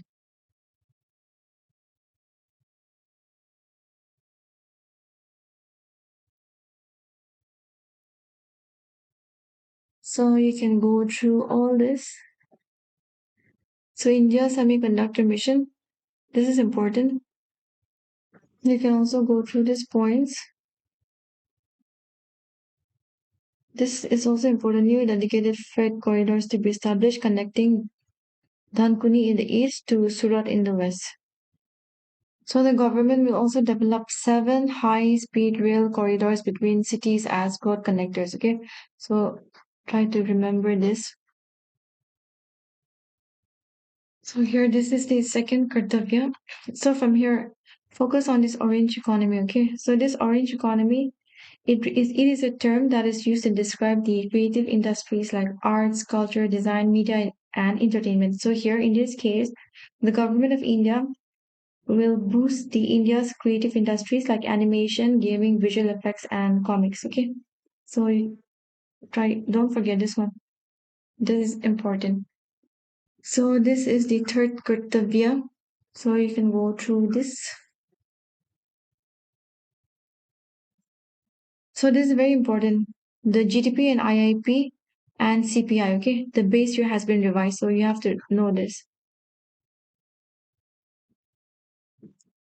So here are some words and meanings. So I've picked out some words and meanings from the local newspapers publication. So this can be helpful for your upcoming exams. So since exams, they often test synonyms and antonyms, so going through these words will not only boost your vocabulary, but it will also help you in your preparation. So here are the list of important days and their themes. So you can go through this and also this. So let's go through the compilation of the Morong Express quizzes and some additional quizzes. So who among the following was conferred the Nagaland's Governors Award 2025 in the field of arts? So these are the options. The correct answer is option number B, that is Manye Konyak. Which of the following state is not included in the proposed Buddhist Circuit Development Scheme announced in the Union Budget 2026 to 27? So these are the options. The correct answer is Nagaland. As per the Union Budget 2026 to 27, a new dedicated freight corridor will be established connecting Dankuni in east to Dash in the west. So these are the given options. So the correct answer is Surat. What is the projected real GDP growth rate for the financial year 2026 to 27 as per the Economic Survey 2025 to 26? So these are the given options. The correct answer is option number A, that is 6.8 to 7.2%. Who is the youngest man to achieve a career Grand Slam by winning all 4 major titles? So these are the given options. The correct answer is Carlos Alcaraz. How many districts would come under the FNTA announced recently? So these are the given options. So the correct answer is option number B. That is 6. So the 6 districts are K, L, M, N, S, T. Which of the following villages in Nagaland has been recently declared a Mithun village? So these are the options. The correct answer is option number A, Bamsai Kilua. What percentage of Nagaland's population was engaged in agricultural activities as per the NABARD State Focus Paper 2026 to 27? So these are the options. So the correct answer is option number C, that is 60%. What is Nagaland's share in the divisible pool of central taxes as recommended by the 16th Finance Commission? So these are the options. So the correct answer is option number A, that is 0.481%. Which team won the ICC Under 19 Men's Cricket World Cup 2026? So these are the given options. So the correct answer is option number C, that is India. What was the average population per bank office in Nagaland as on March 31st, 2025, as per a recent NABARD paper? So these are the options. So the correct answer is option number C, that is 9,076. Which of the following profession is not covered under the PM Vishwakarma scheme? So PM Vishwakarma scheme, under this, which profession is not covered? So PM Vishwakarma scheme, it covers 18 professions, okay? So the correct option is option number C. So gig workers doesn't come under this PM Vishwakarma scheme. Diplocentrum papillosum, it is a newly discovered species of. So these are the options. So the correct answer is option number C, that is orchid. When is World Radio Day observed annually? So these are the options. So the correct answer is option number D, that's February 13. Which country is hosting the 2026 Winter Olympics?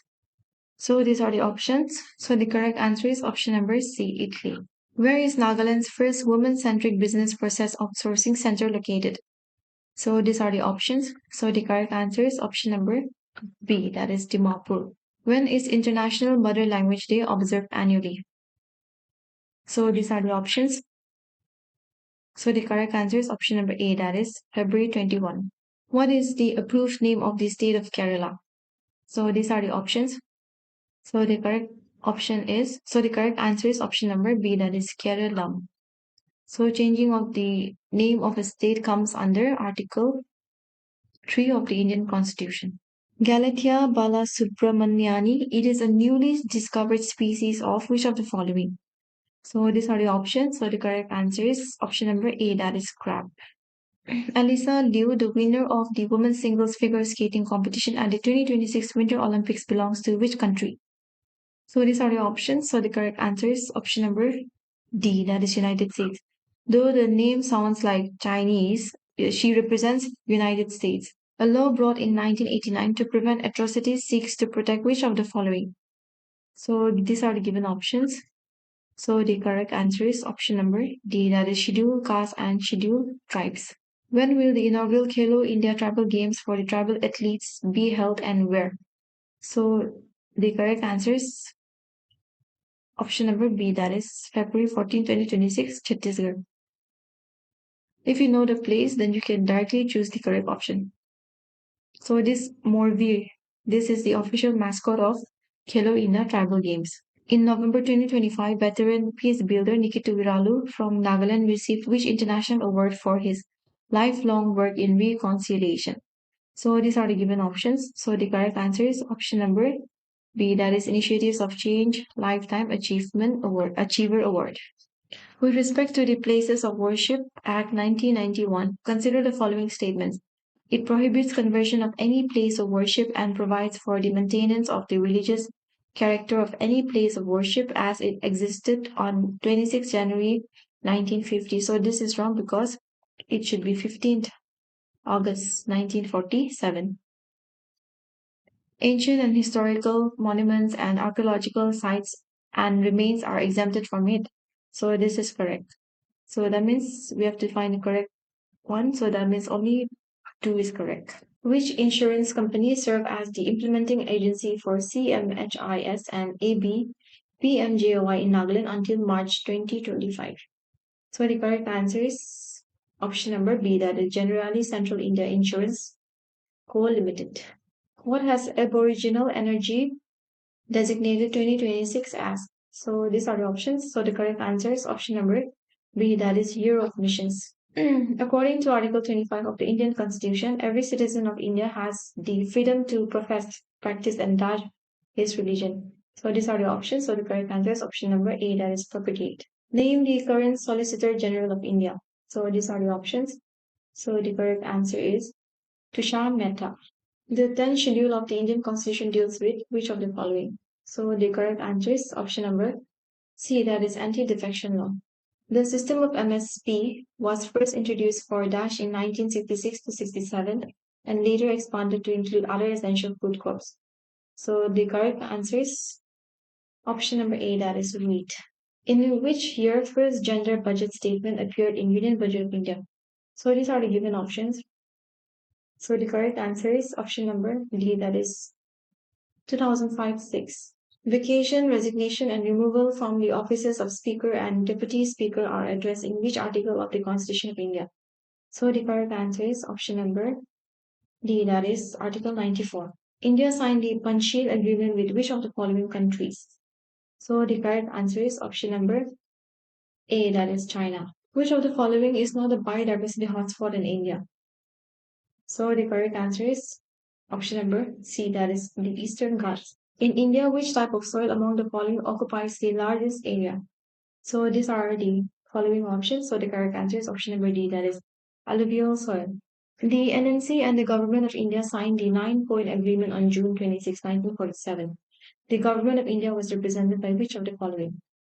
So these are the options. So the correct answer is option number B, that is Sir Akbar Hydari.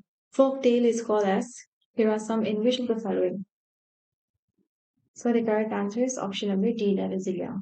National Agricultural Innovation Project was launched by the Indian Council for Agricultural Research during which of the following?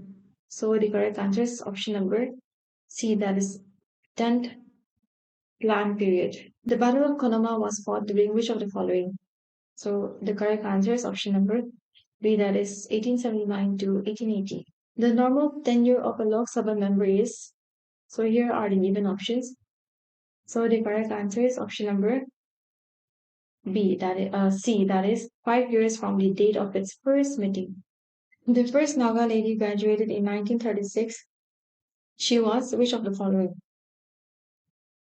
So the answer is option number B, that is Sakrina Angami. At which place during the reign of Samudragupta, the king of Ceylon was permitted to build monastery? So the correct answer is option number A, that is Bodh Gaya. Sustainable development means which of the following? So the correct answer is option number D, that is development without damage. Aksai Chin is a disputed border area between which of these? So the correct answer is option number A, that is India and China. Who is known as the forest man of India? So these are the given options. So the correct answer is option number D, that is Jadav Payin. The instrument used to check the EMF of a battery is which of the following? So the correct answer is option number A, that is voltmeter. Laterite soils are rich in. So here are the given options. So the correct answer is option number C, that is iron and aluminium. The history of Naga anthropology was authored by which of the following? So the correct answer is option number C, that is Abraham Lota. So in which year the Jallianwala Bagh massacre had taken place? So it had taken place in the year 1919. So it is option number C. The most important festival of the Chakasang Naga is which of the following? For Chakasang. Okay, so that means that is Sukranye. Sukranye is for Angami. A Shillong Accord was signed on 10th November 1975 when dash. So the correct answer is LP Singh was the governor of Nagaland. That is option number A. In which year was Rowlatt Act passed? So the correct answer is option number C, that is 1919. Who among the following introduced the Vernacular Press Act? So the correct answer is option number C, that is Lord Lytton. Which of the following is not true about Jyotiba Phule? So he used Dalit word for the first time in the 19th century. He was a staunch supporter of Mahatma Gandhi's Harijan Sevak. He is known as the author of Gulamgiri. He formed Satyashodak Samaj in 1873. So not true. He was the staunch supporter of Mahatma Gandhi's Harijan Sevak Singh. So this statement is not true. So that means option number B is correct. Which Indian state lies in south of Nagaland? So try to recall the map. So these are the options. So south of Nagaland. So the correct answer is option number C, that is Manipur. REAM stands for which of the following? So it won't be Northeastern, it won't be recognition, it won't be regulation, but it will be Register of Indigenous Inhabitants of Nagaland. The newspaper Kesari was published by Bal Gangadhar Tilak in which of the following languages? So Kesari was published in Marathi. National anthem Janagana Mana Adhinayak Jayaho was first sung in Calcutta session of the Indian National Congress on which of the following?